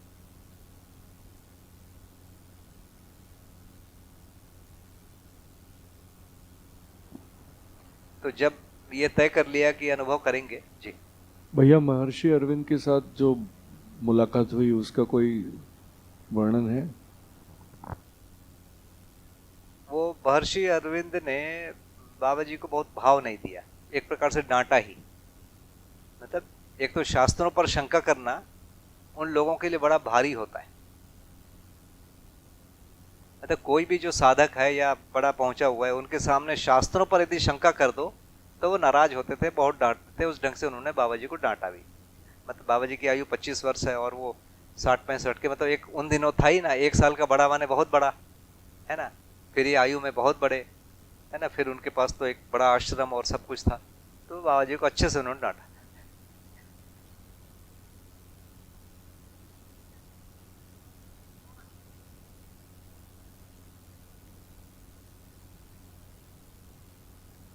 जब शंकराचार्य जी ने बोला कि आप अनुभव करिए, महर्षि ने भी बोला कि आप अनुभव करिए, तो वो दोनों अनुभवी थे। बाबा जी ने बोला हमने उनसे ये नहीं पूछा, अनुभव आपको अनुभव है, हम पूछ सकते थे। हाँ। तो बता दो। हाँ। ये अनुभव बोला कि समाधि बोला? समाधि करो। उस समय समाधि को ही अनुभव कहते थे। अच्छा। तुमको अनुभव करना होगा, माने तुमको समाधि तक जाना होगा। मतलब उनकी ये था कि अनुभव यानी समाधि। हाँ, उसमें ये उत्तर मिल जाएगा, उनका ये मानना होगा। तो बाबा जी ने बोला कि हम ये पूछ सकते थे कि तुमको यदि अनुभव है तो बताओ। तो बोले हमने पूछा नहीं, क्योंकि एक जन को आस्था का जगह बना के रखना ही पड़ेगा ना। सबको खत्म कर दोगे तो कैसे आप आगे बढ़ोगे। तो कुछ मैं कह रहा था अभी जी। अरविंद जी की मुलाकात के बारे में आप बोल रहे थे। वो मुलाकात तो बढ़िया नहीं रही। मैंने एक बार बाबा जी से पूछा, एक ऐसा समय हुआ कि मेरे ख्याल से 2010 वर्ष के 13-14 के आसपास मुझे बाबा जी की, गुरु जी की जीवनी मिली। और मुझे पढ़ने का उन दिनों समय ही नहीं मिलता था, है ना। तो उसी दिन मिला। मैं लगभग 100 पेज एक दिन में पढ़ा। और बाबा जी ने पूछा क्या कर रहे हो? मैं बोला गुरु जी की जीवनी पढ़ रहा हूँ। ठीक है, पढ़ो पढ़ो, बताना हमको। तो मैंने उस समय पूछा बाबा जी से कि बाबा जी आपके गुरु जी को पढ़ के ऐसा लगता है कि वो एकदम रूढ़िवादी थे। मतलब भावी शंकराचार्य को पूजा पाठ अनिवार्य नहीं था, लेकिन बाबा जी के गुरुजी ने उसको अनिवार्य कर दिया। ऐसे बहुत सारी चीजें, जैसे चंदन लगाना, चंदन ये करना अनिवार्य कर दिया। तो उससे मेरे को ऐसा लगा कि बाबा जी के गुरुजी एकदम रूढ़िवादी थे। तो मैंने कहा कि मुझे ऐसा लग रहा है कि बाबा आपके गुरुजी तो एकदम रूढ़िवादी थे। तो उन्होंने कहा कि हमारे साथ बिल्कुल रूढ़ी छोड़ के ही प्रस्तुत हुए, हमारे साथ रूढ़ी छोड़ के ही प्रस्तुत किए। बाबा जी ने जो परंपरा से हट के कुछ भी प्रश्न पूछा, कभी डांटा नहीं, कभी मना नहीं किया, उसको एक प्रकार से एंटरटेन किया। जो अरविंद महाराज नाराज हो गए थे, नाराज नहीं। तो वो चीज मेरे को उसी संदर्भ में याद आई कि गुरुजी ने बाबा जी को कभी भी रूढ़ी में जाने नहीं बोला। तो वो जो समाधि टाइप के आदमी होते हैं वो बायस नहीं होते हैं। मेरे को जो ये आया कि हम लोग या दूसरे प्रकार के साधक कुछ बायस्ड होते हैं थोड़ा बहुत, पर समाधि वाला बिल्कुल बायस नहीं होता है। तो बाबा जी को उस ढंग से किया। जैसे अरविंद के बाद जो महर्षि रमन ने भी डांटा नहीं, बिल्कुल उन्होंने भी वही बोला, अनुभव करना होगा। तो जब अनुभव करने का समय आया तो उन्होंने तय कर लिया कि जाएंगे वहां और अमरकंटक जाएंगे। तो उन्होंने बोला नर्मदा किनारे जाके भजन करना। तो बोले जब बाहर आया तो पता चला नर्मदा तो 1000-1500 किलोमीटर लंबी है, कहाँ जाएं? तो बोले कि मैं जब बच्चा था तो मेरे घर के जो मेरा जो पालना था, झूला होता है बच्चों का, उसके बाजू में एक मार्कंडे ऋषि का एक फोटो था और मार्कंडे आश्रम अमरकंटक में है, ऐसा कहानी थी। भारत का जो पहला आश्रम है मार्कंडे आश्रम को माना जाता है, जो साधुओं में जो प्रचलित है, और वो अमरकंटक में। तो उससे मन गया कि अमरकंटक में ही मार्कंडे आश्रम में वहीं जाके साधना करेंगे। बाबा जी वहाँ 2.5-3 साल रहे हैं उसी मार्कंडे आश्रम में। तो वो एक मन हुआ कि अमरकंटक जाएंगे उद्गम में, और वहाँ मार्कंडे आश्रम है, वहाँ जाएंगे, वहाँ साधना करेंगे। तो उन्होंने फैक्ट्री को निकाल दिया और उसके बाद उन्होंने सोचा था कि वो जो पैसा है उसको लेके जाएंगे, बैंक में रखेंगे, और उसका जो इंटरेस्ट आएगा उससे अपना शरीर चलता रहेगा और फाइनली हम साधना करते रहेंगे। इसी बीच पहले बाबा जी का मन नहीं था माता जी को ले जाने का। फिर माता जी ने बोला कि हमको भी जाना है, गुरुजी ने तो आपको गृहस्थ आश्रम में रह के बोला है, उसका मतलब तो यही है कि हमको भी साथ रहना है। तो थोड़ा सा उनमें हुआ, माता बाबा जी फिर मान गए, बोले ठीक है। इसके बाद फिर वो जो पैसा था एक मित्र को दिया था, जो बिजनेस में मित्र थे, और इस वादा से कि जो जब जाने का समय होगा उसके 1 महीने पहले लाके वो दे देगा। वो समय आ गया, वो लाके दिया नहीं। बाबा जी परेशान होने लगे, अब कैसे वहां जाएंगे, जंगल में क्या साधना करेंगे। तभी माता जी ने बोला कि यदि ऐसा ही है, यदि पैसे का ही मोह है तो फिर से फैक्ट्री डाल लो, कमा लो, और यदि साधना ही करना है तो चलो। तो बाबा जी उस दिन से माता जी को महात्मा बोल के संबोधित करते थे। बाबा जी का जो संबोधन है माता जी के लिए महात्मा था, और माता जी बाबा जी को महाराज जी बोलते थे। तो उसके बाद अमरकंटक आए तो उन दिनों पत्र लिखते थे, जो पोस्ट मास्टर, जो रेलवे में स्टेशन मास्टर होता है, उसको पत्र लिखे थे कि हम आएंगे। तो रात को रहने की व्यवस्था किया था और बाबा जी और माता जी वहाँ आए थे। जो विशाखापट्टनम होते हुए एक कोई ट्रेन थी, इधर होते हुए ऐसा आए थे और पेंडर रोड रुके, और पेंडर रोड से उन दिनों पैदल आना पड़ता था। तो बड़ा एक लोहे का उन दिनों ट्रंक हुआ करता था, वो रख लिए थे। भैया वो अमरकंटक आने के पहले जो ससुर से आज्ञा लेने का था और हाँ, जो हाँ, प्रकरण है वो इंटरेस्टिंग है। क्या हुआ, बाबा जी के जो आने का तय किया, इसी बीच उनके जो पिताजी हैं, 3 लोगों से आज्ञा लेना पड़ता है, माँ से, पत्नी से और गुरु से, तब जाना होता है। जो शास्त्र था उन दिनों, तो उनका तो था ही, गुरुजी नहीं बोला था। माँ से पूछा, माँ ने हाँ बोला, जाओ तुम जो करोगे ठीक करोगे। पत्नी तो साथ में चलने को तैयार, तो कहानी खत्म हो गई। बोले पिताजी से पूछा, तो पिताजी ने बोला कि जब तक हम जिंदा हैं हमारा सेवा करना ही तुम्हारा धर्म है। ठीक है, तो जो 1945-46 में जो जाने का तो समय था वो पिताजी तक रुकेंगे, ऐसा हो गया। बोल दिया तो बोल दिया। इसी बीच बाबा जी की माता जी का शरीर शांत हो गया। उसके 1 महीने के बाद पिताजी का शरीर शांत हो गया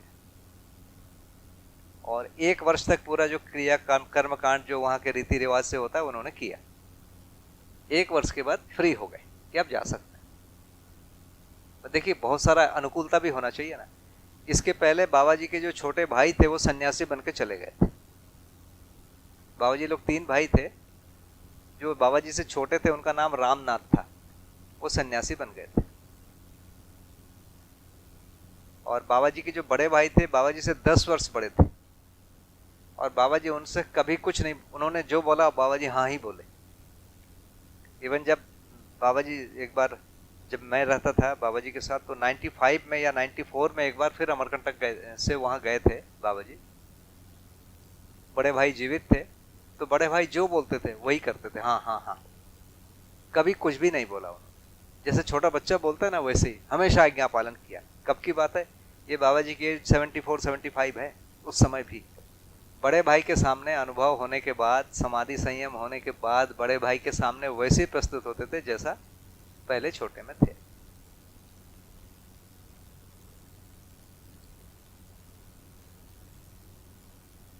तो फिर इसी बीच बाबा जी के ससुर से भी पूछने गए तो उन्होंने बोला कि तो 60 साल के बाद जाते हैं, है ना, वानप्रस्थ का अभी समय नहीं है,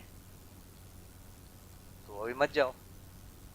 तो बाबा जी ने पूछा कि आपका उम्र कितना है? बोले 60 साल। तो फिर तुम यहाँ क्यों दिखते हो, अभी तुम क्यों नहीं जाते हो? तो बोले मेरे सिर में दर्द होता है, मेरे को आंख से दिखता नहीं है, मेरे घुटने में दर्द है, ये है वो है। बोला मेरा भी तो होगा उस समय, तब कौन जाऊं, इसका मतलब मैं नहीं जाऊं। तो उन्होंने उनको मतलब अनसुना किया और चले गए। तो ये कहानी है।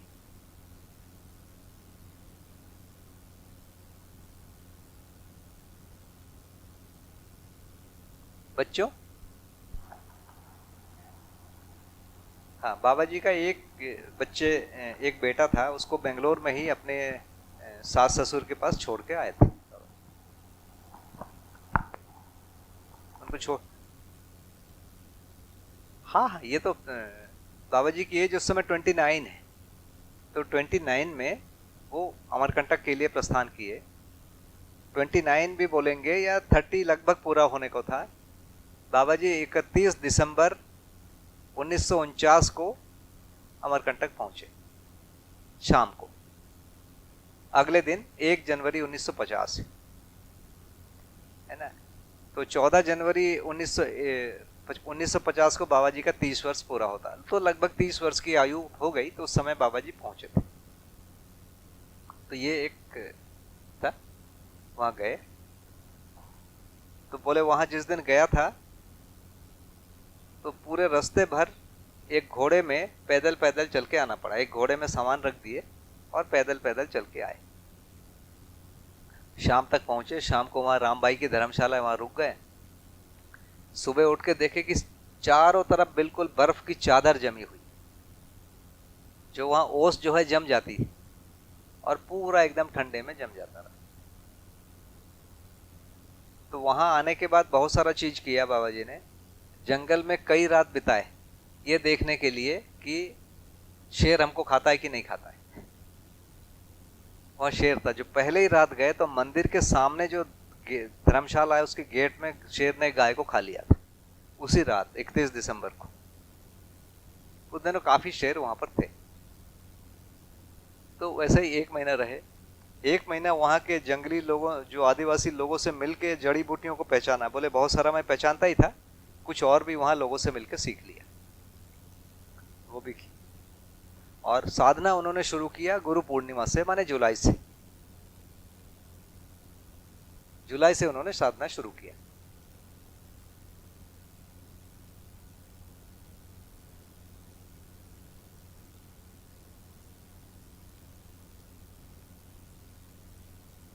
और साधना, एक कठ बंगला नाम का जगह था, अब वो नहीं है, उसको लोगों ने डिसमेंटल कर दिया।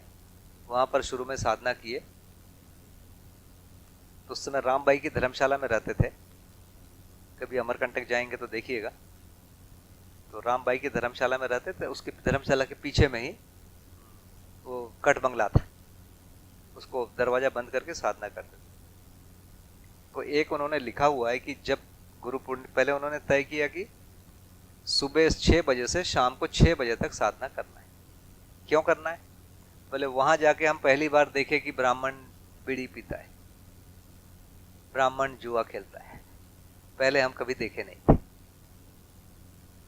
और वो लोग हैं तो फिर दिन भर आएंगे, उनसे गप मारो, वो जो करते हैं उनमें भागीदार करो, नहीं तो ईर्ष्या द्वेष होगा। तो इन्होंने तय किया कि इनसे बातचीत ही ना हो, उसकी सबसे बढ़िया विधि क्या है? इनकी सबसे बढ़िया विधि है कि सुबह 6 से शाम को 6 साधना करो। तो सुबह 6 से शाम को 6 बैठते थे। तो पहले दिन जब बैठे तो पूरा जो घुटना है पूरा सूज गया, 12 घंटा ऐसा। और वो फिर बड़ी मुश्किल से पैर वैर निकला, तो ऐसा 5-7 दिनों में वो सेट हुआ। जब साधना में बैठे तो एक बिल्कुल एक अचंभित चीज दिखा। बोले कि दरवाजे के सामने एक सफेद रंग का नाग खड़ा हो गया, ऐसा फन उठा के, और पूरे कमरे में सुगंध फैल गया। और उसके बाद थोड़ी देर के बाद सांप चला गया। और शाम को जब साधना करके उठा तो वो सुगंध बना हुआ था उस समय तक। तो बोले पहला एक बड़ा शुभ लक्षण मिल गया, इसको शुभ लक्षण मानते हैं। देखिए उस समय तो आस्थावादी विधि से ही चलते थे ना, तब तो वहां तक आए थे। तो बड़ा शुभ लक्षण मिल गया कि ऐसा ऐसा हो गया। मतलब बहुत ही शुभ लक्षण। गुरु पूर्णिमा में साधना शुरू करो, सफेद दिख गया सांप, सांप वैसे ही शुभ है, सफेद सांप और शुभ है, और वो सुगंध फैल जाना और शुभ है। तो बड़े बहुत अच्छा साधना शुरू हुआ। 2-3 महीने के बाद एक दिन गुरुजी दिखे सपने में। दिखना माने सपना ही दिखना, और है ना, अब वो सपना है कि वास्तव में जीवन आया है ये पता करना बड़ा मुश्किल है। बाबा जी ने जो बताया, गुरुजी सपने में आए और उन्होंने हमसे पूछा कि तुमको ये जगह सूट हो गया। मतलब और बड़ा उत्साह हुआ कि गुरुजी हमको ध्यान रखे हुए। उसके बाद वो जो आदमी पैसा ले गया था वो घूमने लगा दिमाग में, क्योंकि खाने को था नहीं, जो पैसा था सब खत्म हो गया। अब कंदमूल खाओ। मैंने पूछा क्या खाए, तो बरगद की कोमल पत्तियां, पीपल की कोमल पत्तियां जो होती है, ऐसे कुछ पौधों की पत्तियां और कुछ कंद है, ब्राह्मी, उसको उबाल लेते थे और खाते थे। तो और कभी माता जी थोड़े ज्यादा बड़े घर की थी, माता जी मुझे बताई हैं कि 3-3 हजार रुपए की साड़ी हम लेके आए थे अमरकंटक। उन दिनों का 3,000 माने आज का कम से कम 1 लाख 2 लाख भी हो सकता है, 3 भी हो सकता है। वो लेके आए थे और पहले ही वर्ष वहां के काई लग गया और गल गया। और वहां जंगल से लकड़ी लाना, जंगल से ये लाना, कंदमूल लाना, पत्तियों को तोड़ के लाना। बाबा जी तो दिन भर साधना में, कौन लाएगा? माता जी वो काम करती थी। माता जी को हिंदी नहीं आती, माता जी को काफी कष्ट हुआ ना,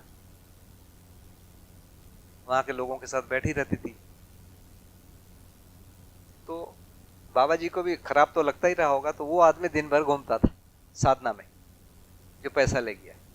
तो एक दिन बड़े बहुत दुखी होके मैंने विलाप किया कि अब गुरुजी ने बोला अनुभव हो जाएगा, ये आदमी ही नहीं जा रहा, अब कहाँ से अनुभव होगा। तो उस दिन रात को बाबा जी के गुरुजी फिर से सपने में दिख गए। उन्होंने एक साधना बताई, उसका नाम पंचीकरण साधना है। बाबा जी बोले पहले मुझे पता ही था वो साधना, लेकिन गुरुजी ने बोला इसको करो। उसमें करना क्या पड़ता है, ये कल्पना करना पड़ता है कि मैं चिता में लेटा हुआ हूं और मेरे को लोगों ने लकड़ी डाला, मुझे आग लगा दिया, लोग रो रहे हैं और ये चलता है। इसको करते हैं कल्पना, मैं मर गया हूं। ऐसा कुछ दिन करने के बाद वो जो है शरीर से मोह खत्म हुआ, वो जो आदमी है उससे दूर हो गया। लगभग 1 वर्ष वो आदमी ने हमारा पूरा साधना खा लिया, वो जो पैसा। और उसके बाद फिर वहां पर उस ढंग से साधना करते थे। एक बार वहां पर एक रियासत है, कोरिया रियासत, सरगुजा जिला है, वहां पर एक कोरिया रियासत है। उसके जो राजा हैं, राजकुमार है, वो शिकार खेलने आए थे। तो राजकुमारों का काम है शिकार खेलना और साधु संतों से मिलना, है ना। तो सारे साधु संतों से मिलते थे, बाबा जी से भी मिलने आए। तो बाबा जी से मिलके बड़े प्रसन्न हुए। बाबा जी का जो भी स्टाइल था उनको बहुत अच्छा लगा, तो वो रोज आके बैठने लगे। एक दिन उन्होंने बोला कि कल आपके यहाँ भोजन करना है। तो बाबा जी ने बोला कि भाई आपको, मैं राजा हैं, हम क्या करा आपको खिला पाएंगे। नहीं बोले, आप जो खाते हैं वही खाएंगे रुखा सूखा। तो बोले उस दिन थोड़ा ज्यादा बढ़िया बनाया, अच्छे वाले कंद वंद जुगाड़ के लाए और पत्ती वत्ती थोड़ा बनाया, उबाल के रखा। तो वो आदमी रोने लगा। राजा कभी सोच ही नहीं सकता कि ऐसा भी कोई होता है भाई। तो राजा ने बोला कि देखो यहाँ तो अन्न क्षेत्र है, क्यों नहीं खा लेते हो। अन्न क्षेत्र मतलब मंदिर में किसी को भी जाओ भोजन मिलता है, खाओ और साधना करो। तो बोले अन्न क्षेत्र में रहूंगा लूंगा तो मैं साधना नहीं कर पाऊंगा, मेरा मन नहीं होगा। तो फिर उन्होंने बोला कि भाई मैं तुमको भेज दिया करूंगा पैसे, है ना भाई, राजा और स्टेट का पैसा तो इसीलिए होता है। तो बाबा जी ने बोला ठीक है भेज देना। बाबा जी को ऐसा लगा नहीं कि वो भेज देगा, भेजेगा भी, थोड़ा सा भेजेगा। तो पहले महीने में उसने 500 रुपए भेज दिए। उन दिनों ने बहुत बड़ा पैसा, 60-70 रुपए में 10 ग्राम सोना, 12 ग्राम सोना आता था, है ना। अमरकंटक के जंगल में 500 रुपये आ जाए तो चारों तरफ हल्ला हो जाता है ना, इनके पास 500 रुपये। उसके अगले महीने में फिर 500 भेज दिया। तो बाबा जी बोले कि मेरे मन में आया कि ये 500 भेज दिया राजा, उसको क्या है, 1000 भी भेज सकता है। अगले महीने उसने 1000 भेज दिया। जब 1000 रुपये आया तो बाबा जी को ऐसा लगा कि मेरे मन में लालच आ गया, इस विधि से तो साधना नहीं होगी। तो बाबा जी ने मनी ऑर्डर को वापस कर दिया। वापस कर दिया तो वो राजा दौड़े दौड़े चले आए। तो क्या हुआ? तो बोले अब मेरा मन केवल पैसे में लग रहा है, साधना में नहीं लग रहा है, तो मेरे को क्षमा करो, है ना, मैं आपके पैसे को नहीं ले पाऊंगा। तब उन्होंने वहां के जितने ऑफिसर हैं, गांव के बड़े लोग हैं, उनको बुलाया। कोई एक जगह देखा, यहाँ खेती कर लो, खा लो भाई, पत्ते खा के कैसे रहोगे। तो उन्होंने ही पहल करके, जितने राजा माने सारे बड़े अधिकारियों को बुलाते तो सब आ जाते हैं, आए सब, और बाबा जी के लिए एक जगह को ढूंढा। गांव के लोगों ने मिलके उसको खेत बनाया। पहले साल गांव के वो लोगों ने काटा, बोया, काटा और घर में भर दिया। बोले अब तुम साधना करो, है ना, इसको बोते रहो। तो वैसे ही बाबा जी को एक आदमी मिल गया, वो भी कुछ काम ढूंढ रहा था। तो धीरे धीरे उस खेत को डेवलप किया, बोया, जो भी था किया। तो एक संयोग ये हो गया कि खाने पीने की व्यवस्था हो गई। इसी बीच जब आए थे बाबा जी वहां, तो एक साधु मिला था, उसने आयुर्वेद के बारे में कुछ पूछा था बाबा जी से। तो पारे का भस्म बनाने का बहुत दुर्लभ एक चीज माना जाता है। तो बाबा जी से उन्होंने कोई विधि पूछा। तो बाबा जी पारा और संखिया माने आर्सेनिक मिला के एक भस्म की विधि बाबा जी के परिवार में बनता था, उसकी विधि उन्होंने बताया उनको। तो वो राजस्थान का साधु था, आए, और आने के बाद उन्होंने उसको, वो गए, बनाए, बनाने के बाद बाबा जी को लाके इतना सा दिए, कैसा बनाए देख के बताना। तो उन्हीं दिनों बरसात में एक घटना घटी। एक आदमी अपनी पत्नी को 3-4 कंबल में बांध के अपने पीठ में लाद के बाबा जी के पास लाया। उसको बाबा जी कहते हैं कि ट्रिपल निमोनिया हो गया था, पूरा शरीर काला पड़ गया था और छूने से जैसे नाड़ी ही नहीं है, खत्म। तो बाबा जी को वो जो दवाई साधु ने दिया था वो याद आया। उसको थोड़ा सा लेकर दूध में घोला। दूध में घोलने के बाद उसके मुंह में डालने की कोशिश की तो मुंह में गया नहीं, तो होठ में लगाया, जैसे मसूड़े में लगा दिया, नाखून में लगा दिया। ऐसा करके 5 मिनट के बाद दांत खुल गया। फिर घोल के मुंह में डाल दिया। 5 मिनट में वो महिला उठ के खड़ी हो गई। अब बोली मेरे को जाना है। उसको खाना वाना खिलाए, भेज दिए। इसी बीच क्या हुआ, इसके थोड़ा दिन पहले गर्मी का जो समय था, ये जुलाई की बात होगी। गर्मी के दिनों में एक साधु आया, बोले 6.5 फीट का था, एकदम बिल्कुल काला दिखने वाला साधु था। उससे बाबा जी ने पूछा अपनी साधना के बारे में कुछ मार्गदर्शन, तो उन्होंने बोला त्राटक करो। बाबा जी से उन दिनों देवी देवता बात करती थी, दिखती नहीं थी, तो बाबा जी ने बोला देखना है। तो उन्होंने देखने की विधि बताया, सूर्य त्राटक करो, माने सूर्य की तरफ देखना। कितना देर? सुबह से लेकर शाम तक। कितने दिन? 7 दिन।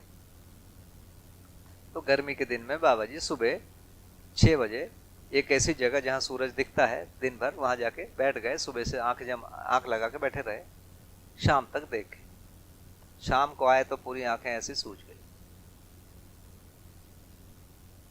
तो त्रिफला का जल वल लगाए रात भर करके, अगले दिन फिर शुरू कर दिए।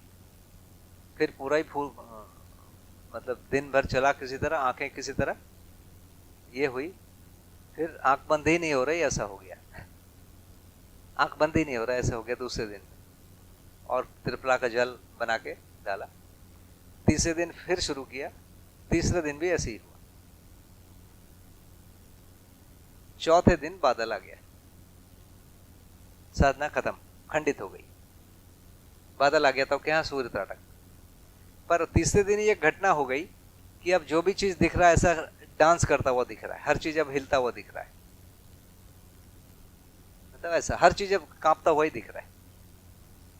अब दिख रहा है तो क्या करेंगे, जंगल में है तो साधना करने आए, तो चलता रहा। इसी बीच एक टीम आई थी बंबई से आंखों का जांच करने के लिए, या इंदौर से कहीं से आई थी। वो गांव वालों को जो जांच वाच करते, तो बाबा जी के भी जांच किया, बोला तुम्हारा आंखें खराब हो गया है, अब ये चलेगा नहीं। कितना दिन चलेगा? बोले 6 महीना चलेगा ज्यादा से ज्यादा।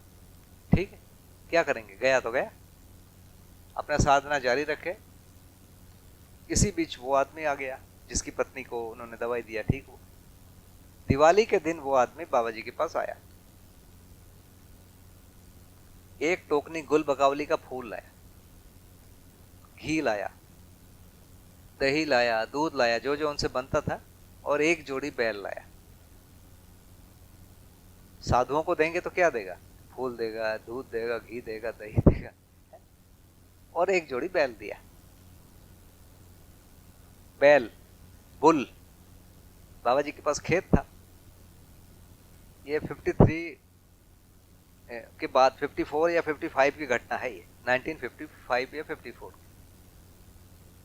तो उसके बाद जब वो चला गया तो बाबा जी ने ऐसे उसका रस निकाला और उसको आंखों में डाला। एक कहानी सुना था बाबा जी ने कि एक गुल बकावली नाम का फूल होता था, अरब की एक राजकुमारी थी, वो अंधी थी, और वो एक कहावत थी कि जो भी हिंदुस्तान में गुल बकावली फूल ला के उसकी आंखों में छुआएगा उसकी आंखें आ जाएगी, और राजकुमारी की आंखें जो ला के देगा वापस उसको राजकुमारी भी मिलेगी और आधा राज्य भी मिलेगा। तो बहुत लोग ढूंढने में लगे हुए थे। तो बाबा जी ने उस नाम को सुन के बाबा जी को मन में आया कि कहीं यही वाला गुल बकावली तो नहीं, आंखों में छुआ के देखो। तो छुआया तो कुछ नहीं हुआ। तो उन्होंने सोचा कि रस डाल के देखते। तो आंखों में रस डाला, निकाला, और माता जी ने डाला। तो 5 मिनट तक रस डालने के बाद जब उठ के बैठे तो वो डांस बंद हो गया।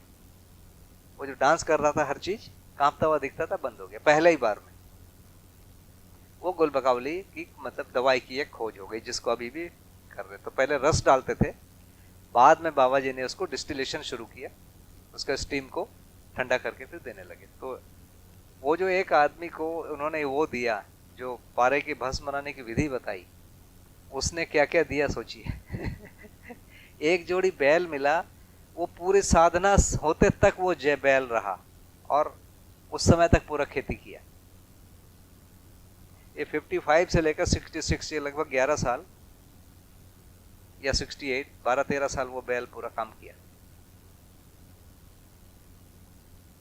वैसे ही बोले एक दिन एक आदमी घूमते फिरते आ गया, नहीं, एक आदमी खेत में होता था, जो खेत का काम करता था, तो सुबह बाबा जी जाते थे खेत में, तो गए वहां, तो वो दिखा नहीं वो आदमी, तो सोचे कि क्या हो गया,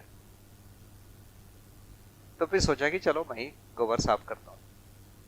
तो जैसे वो करना शुरू करने लगे, तभी एक आदमी आया और बाबा जी को प्रणाम किया, बोला मेरे को कुछ काम चाहिए, मेरे को काम मिलेगा।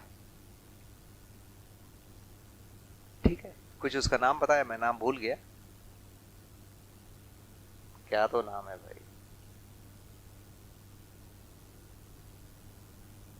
ठीक है याद आएगा तो बताऊंगा। तो बोले कि हाँ, तो वो अचानक प्रकट हुआ और काम करने लगा। तो बाबा जी बोलते हैं कि मैं जो सोच के जाता था आज वो काम के लिए बताऊंगा, उसको वो करके रखता था। मतलब एक दिन आगे बाबा जी से, और ऐसा वो पूरे साधना में रहा। और एक दिन ऐसे ही हुआ कि अचानक वो चला भी गया बिना बताए। मतलब एक आदमी और अचानक आया। एक घटना और बताते थे कि बाबा जी की एक बार, उन दिनों मार्कंडे आश्रम में रहते थे, ये 55 से के आसपास की बात है। तो बाबा जी ने सोचा कि सारा जो सामान है घर का उसको निकाल दो, शून्य हो जाओ, शून्य पूरा। तो बाबा जी उन दिनों चाय पीते थे ताकि भूख कम लगे और साधना में मन लगे। एक ही टाइम खाना खाते थे, एक मुट्ठी अनाज, और काम करते थे।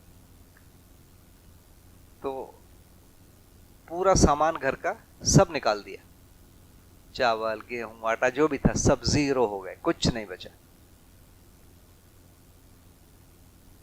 और अगले दिन सुबह वो साधना करके उठे। उन दिनों साधना रात को 2 से सुबह 2 तक करते थे। और उठे तो उठने के बाद चाय पीते थे। तो माता जी ने बोला कि अब तो चाय नहीं है। अच्छा, बाहर घनघोर वर्षा हो रही है। तो बाबा जी ने बोला ठीक है, गरम पानी बनाओ, गरम पानी पीते हैं। तो जैसे माता जी ने चूल्हा जलाया, गरम पानी स्टार्ट करना शुरू किया, उसी बीच एक आदमी आया ठिठुरता हुआ, बोला मेरे को बहुत ठंडी लग रही है। अमरकंटक में उन दिनों काफी ठंड होती थी बरसात में, मुझे बहुत ठंड लग रही है, तो मेरे पास चाय पत्ती, दूध और शक्कर है, हमको चाय बना के पिला दोगे क्या? ठीक है। बोले आप लोग भी पी लो। ठीक है बोले। तो माता जी ने चाय बनाया और चाय बना के पिए तीनों, और बोलते कि हम एक दूसरे को देख के हंसते रह के देखो चाय मिल गई। सब निकाल दिया था। उसके बाद चाय पी के वो चला गया। उसके जाने के बाद माता जी ने अचानक बाबा जी से पूछा, इतने बरसात में कहाँ चला गया? अब महिलाएं पुरुषों से बात नहीं करती थी ना, वो जमाना अलग है ना, और साधु है। देखो देखो कहाँ गया, तो आदमी कहीं दिखा नहीं। फिर अचानक ध्यान गया, इतना भीगते पानी में आया था, जहां खड़ा था वहां एक भी पानी भीगा नहीं। ऐसा एकदम चमत्कारी घटना है, लेकिन ये घटना हुआ, बाबा जी ने मुझे खुद बताया। इस घटना को 2-3 बार बाबा जी के मुंह से सुना। तो एक घटना ये भी हुई। उसी दिन शाम को कटनी का कोई एक सेठ है, कटनी वहां से लगभग 250 किलोमीटर दूर होगा, 250-300। तो वो बहुत बाबा जी के यहाँ पहुंचा। वो आटा, चावल, दाल, घी, नमक, हल्दी, सारे मसाले सब लाया। क्या हो गया? बोले मैंने कुछ किया था, कभी बाबा जी से कुछ पूछा था, संकल्प था, कुछ था। बोले आज मेरा संकल्प पूरा हो गया और मेरा मन था कि आपको ये सब चीजें दूंगा। तो उसी दिन, अगले दिन शाम को बाबा जी पूरा जीरो किए थे। उसी दिन शाम को फिर से पूरा घर भर गया। तो बोले कि हमको भूखा मरना नहीं पड़ा। एक संयोग, तो 3 बार बाबा जी जीरो होके रहे। एक वो पंपापति में गए थे, और एक यहाँ चले आए थे, और एक ये वाला। तो 3 बार जीरो हुए, लेकिन तीनों बार कोई ना कोई ठीक ठाक खाना दे ही दिया और मिल गया। तो ऐसा, तो इस साधना का ये 2-4 चमत्कार और है।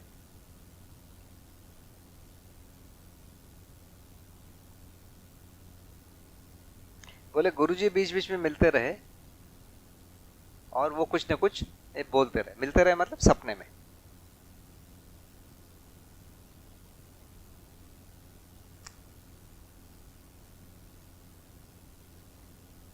इसके बाद सीधा समाधि हो गई। एक बार उन्होंने बोला कि मुझे 1962 में साधु लोग जो साधक सब मिलते जुलते रहते थे, उन लोगों ने मान लिया था कि मुझे समाधि हो गई है 62 में ही, जबकि मुझे नहीं हुई थी, ऐसा उन्होंने बोला। तो मैंने पूछा कि क्यों मान लेते थे? तो उन्होंने बोला कि जब हम लोग कभी भी चर्चा करते थे तो चर्चा का एक ही बिंदु होता था, समाधि क्या है। तो समाधि की व्याख्या वो लोग भी करते थे और मैं भी करता था। मेरी जो कल्पना होती थी वो उनसे आगे की होती थी, इसलिए वो ये मान लेते थे कि मैं वहां पहुंच गया, जबकि मैं नहीं पहुंचा था। और फाइनली हमको 66 में समाधि हुई, ऐसा बाबा जी का कहना था। तो एक घटना और मुझे बड़ा ये लगता है, एक बार बार मैं उसका जिक्र करता हूं कि एक बार बोले कि मैं किसी साधु को कुछ बीमारी हो गई तो बाबा जी को याद किया, तो बाबा जी जा रहे थे उसको देखने के लिए। उसी बीच रास्ते में एक दूसरा साधु मिला और वो पूछा कहाँ जा रहे हो?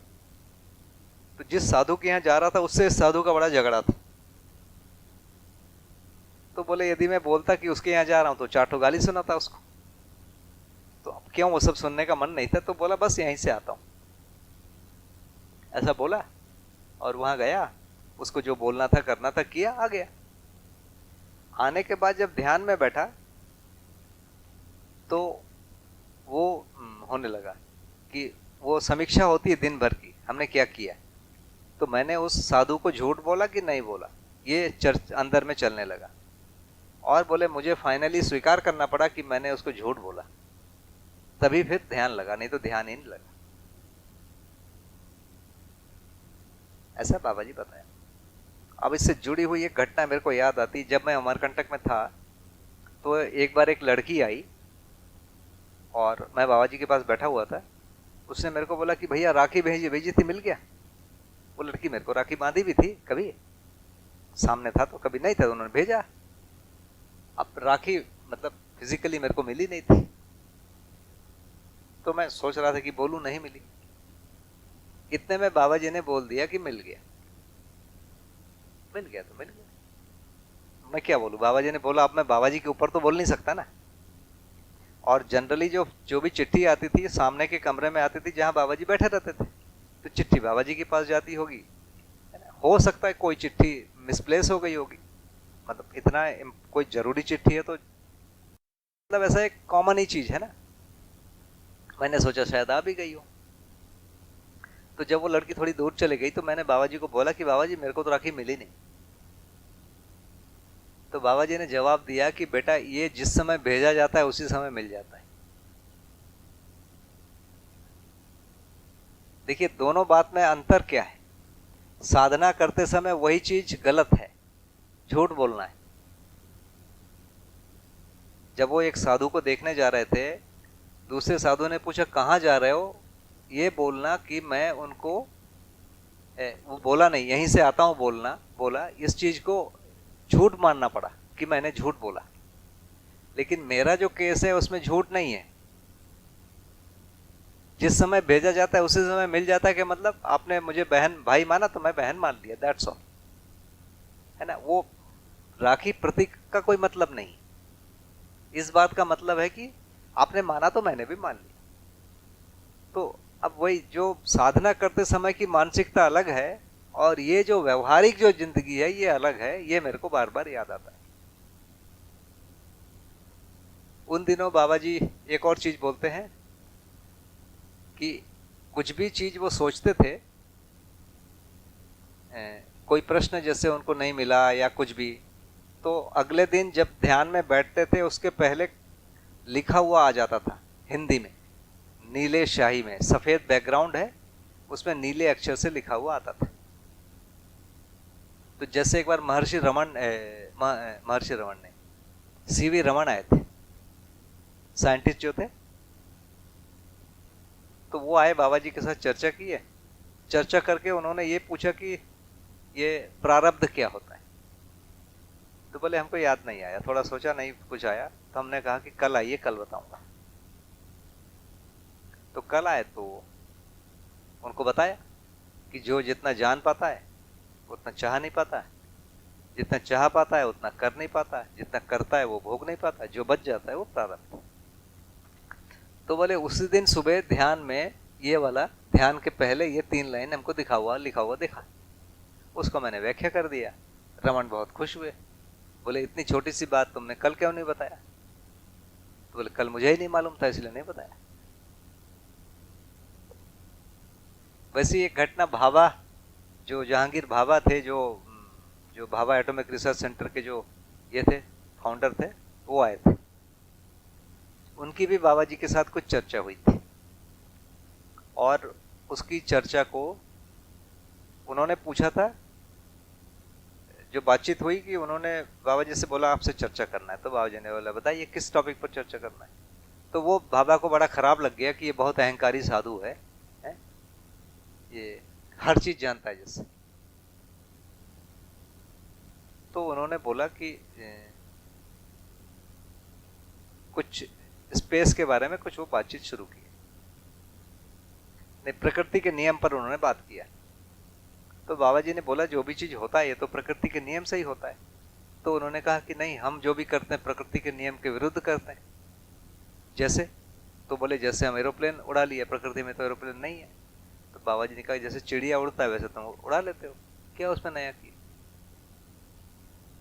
तो उन्होंने बोला कि हम सैटेलाइट छोड़ रहे हैं, वो हो जाता है। तो सैटेलाइट तो पहले से ही घूम रहा है ना। तो बोले उसका क्या नियम है। तो बाबा जी ने बोला कि उसका शून्याकर्षण का नियम है। बाबा जी ने उनको शून्याकर्षण बताया। तो बाबा को शून्याकर्षण नाम की चीज पता नहीं, पर उस वर्ड से वो बहुत ही थ्रिल हुए। ये सब संयम के बाद बातचीत हो रही थी? नहीं नहीं नहीं, ये 1956, 54, 57 इस बीच की बात है कोई। अच्छा, तो उनको अस्तित्व का थोड़ा सा मतलब कुछ भी नहीं, कुछ भी नहीं, नहीं था। जीरो। तो जैसे ये शून्य आकर्षण जैसी बात उन्होंने की, वही अब वही आगे थोड़ा मैं बढ़ रहा हूँ, देखिए ना। तो भाभा उस बीच से बहुत ये हुए, थ्रिल हुए कि ये क्या बोल रहे हो आप। तो खुश हुए बाबा जी की जो भी उन्होंने बोला, उत्तर से बहुत ही संतुष्ट हुए। बोले ऐसा तो अभी हम लोग नहीं सोच पाए, ऐसा बोला। फिर उन्होंने बोला कि आपको ये कैसे पता चलता है। तो बाबा जी ने बोला केंद्रीय ध्यान करता हूं, उससे पता चलता है। तो बाबा ने पूछा क्या मैं केंद्रीय ध्यान करता हूं? नहीं, तुम आंशिक ध्यान करते हो। तो ये लोग जो परमाणु देखना और ये भी जो भी डिजाइन करते हैं ना, इनको कुछ दिखता है। ऐसा नहीं कि ये बैल है, ऐसा नहीं है, कागज पढ़ के नहीं बना रहे हैं, ऐसा नहीं है। इनको भी कुछ चीजें कुछ डेप्थ तक दिखती है, तभी ये सब कर पाते हैं। तो ये 2 घटना बहुत ही ध्यान देने की है जो लिखा हुआ आता है। एक बार और बोलते हैं कि उन दिनों लोग मिलने आते थे, तो आते थे तो बैठे रहते थे, मैं भी बैठा रहता था, किसी से कुछ पूछता नहीं था क्या नाम है, कहाँ क्या गांव है, कहाँ से आए हो, क्या करना है, कुछ नहीं। बैठे रहते थे, कुछ पूछते थे बोल देता था, कुछ नहीं पूछते थे चुप रहता था। एक दिन वैसा लिखा वाला आ गया कि जो मनुष्य से प्रेम नहीं कर सकता वो ईश्वर से प्रेम नहीं कर सकता। ये समाधि की पहले की बात है, समाधि नहीं हुई थी।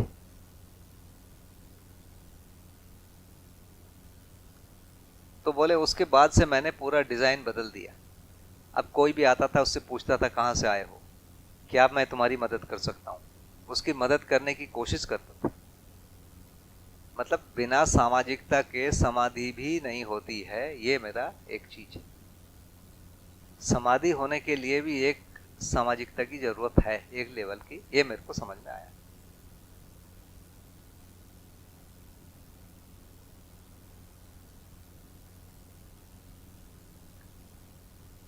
दो घटना एक है, और एक बार जो पुजारी हैं उनके यहाँ किसी की मृत्यु हो गई थी, तो अछूत लगता है, शोक लगता है।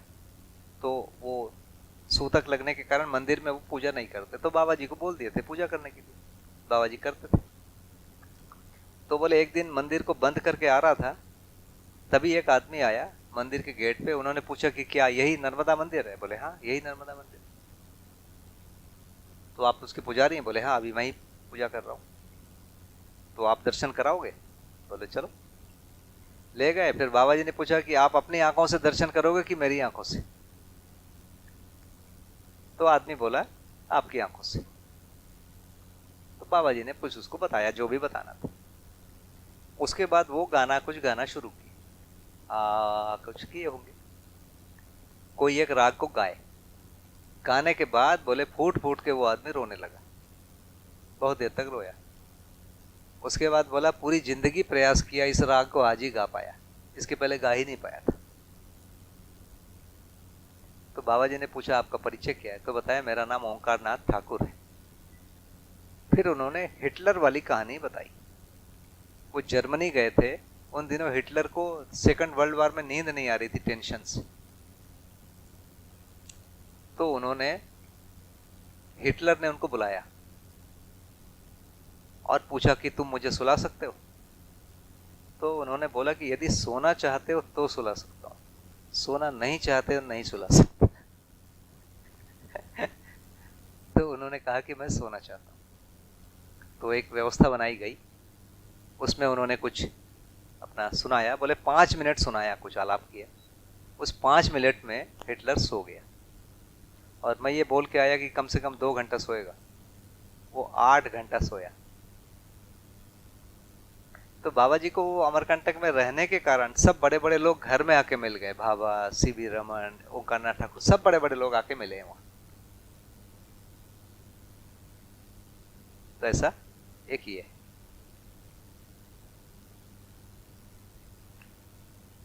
अब 1-2 घटना शरीर से बाहर निकलने वाली है ना। तो एक घटना है, वही पुजारियों के यहाँ वैसी जब मृत्यु हो गई थी, तो ये 1962 की बात है। तो नर्मदा जी को पूजा किए, फिर इधर शंकर भगवान को पूजा किए। बोले अचानक मेरे को ऐसा लगा कि बाजू में कोई खड़ा है। शंकर भगवान का जो जगह है वहाँ एक्चुअली छोटा सा एक शिवलिंग रखा हुआ है, बाजू में कुछ नहीं है, तो यहाँ कोई खड़ा है ऐसा लगा। फिर उसको भी फूल डाल दिया, मैंने उनको भी प्रणाम कर दिया, पूजा कर दी। उसके बाद ध्यान में बैठा। ध्यान में बैठते समय फिर वही दिखाई दिए। तो फिर उनसे पूछा आप कौन हैं, आपका परिचय जानना चाहता हूँ। प्रणाम किया, वो चला गया। फिर से साधना हो गई, वापस हुआ। बोले उसके बाद चाय पीने के लिए बैठा हुआ था, उसी समय वो फिर से दिखाई दिए। तो उस समय मैं उनसे पूछा कि आप कौन हैं, आपका परिचय जानना चाहता हूं, और आपसे हमको कुछ नहीं चाहिए, यह वाक्य बोला।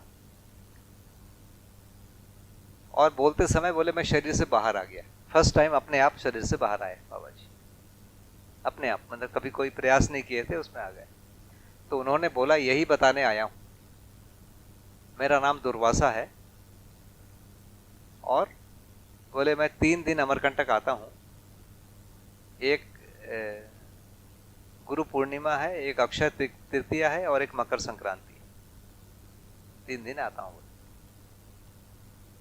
बाबा जी बोले इस घटना के बाद हमारी साधना में गति बहुत बढ़ गई, ये जो बोला उन्होंने। और एक चीज बोला उन्होंने कि ये देवी देवताओं से कुछ मांगने से बेचारे बहुत डरते हैं। देवी देवता सबसे अधिक डरते हैं, तो कोई उनसे कुछ मांगता है तो उससे, ये बताया उन्होंने। वो देते रहते ही हैं जो उनको देना होता है।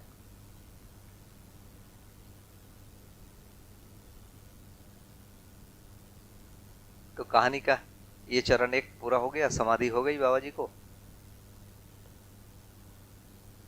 इसके बाद संयम वाले पार्ट को थोड़ी देर में कर लें। 10:30 हो गया, ब्रेक कर सकते हैं। बहुत बढ़िया, खूब खूब धन्यवाद।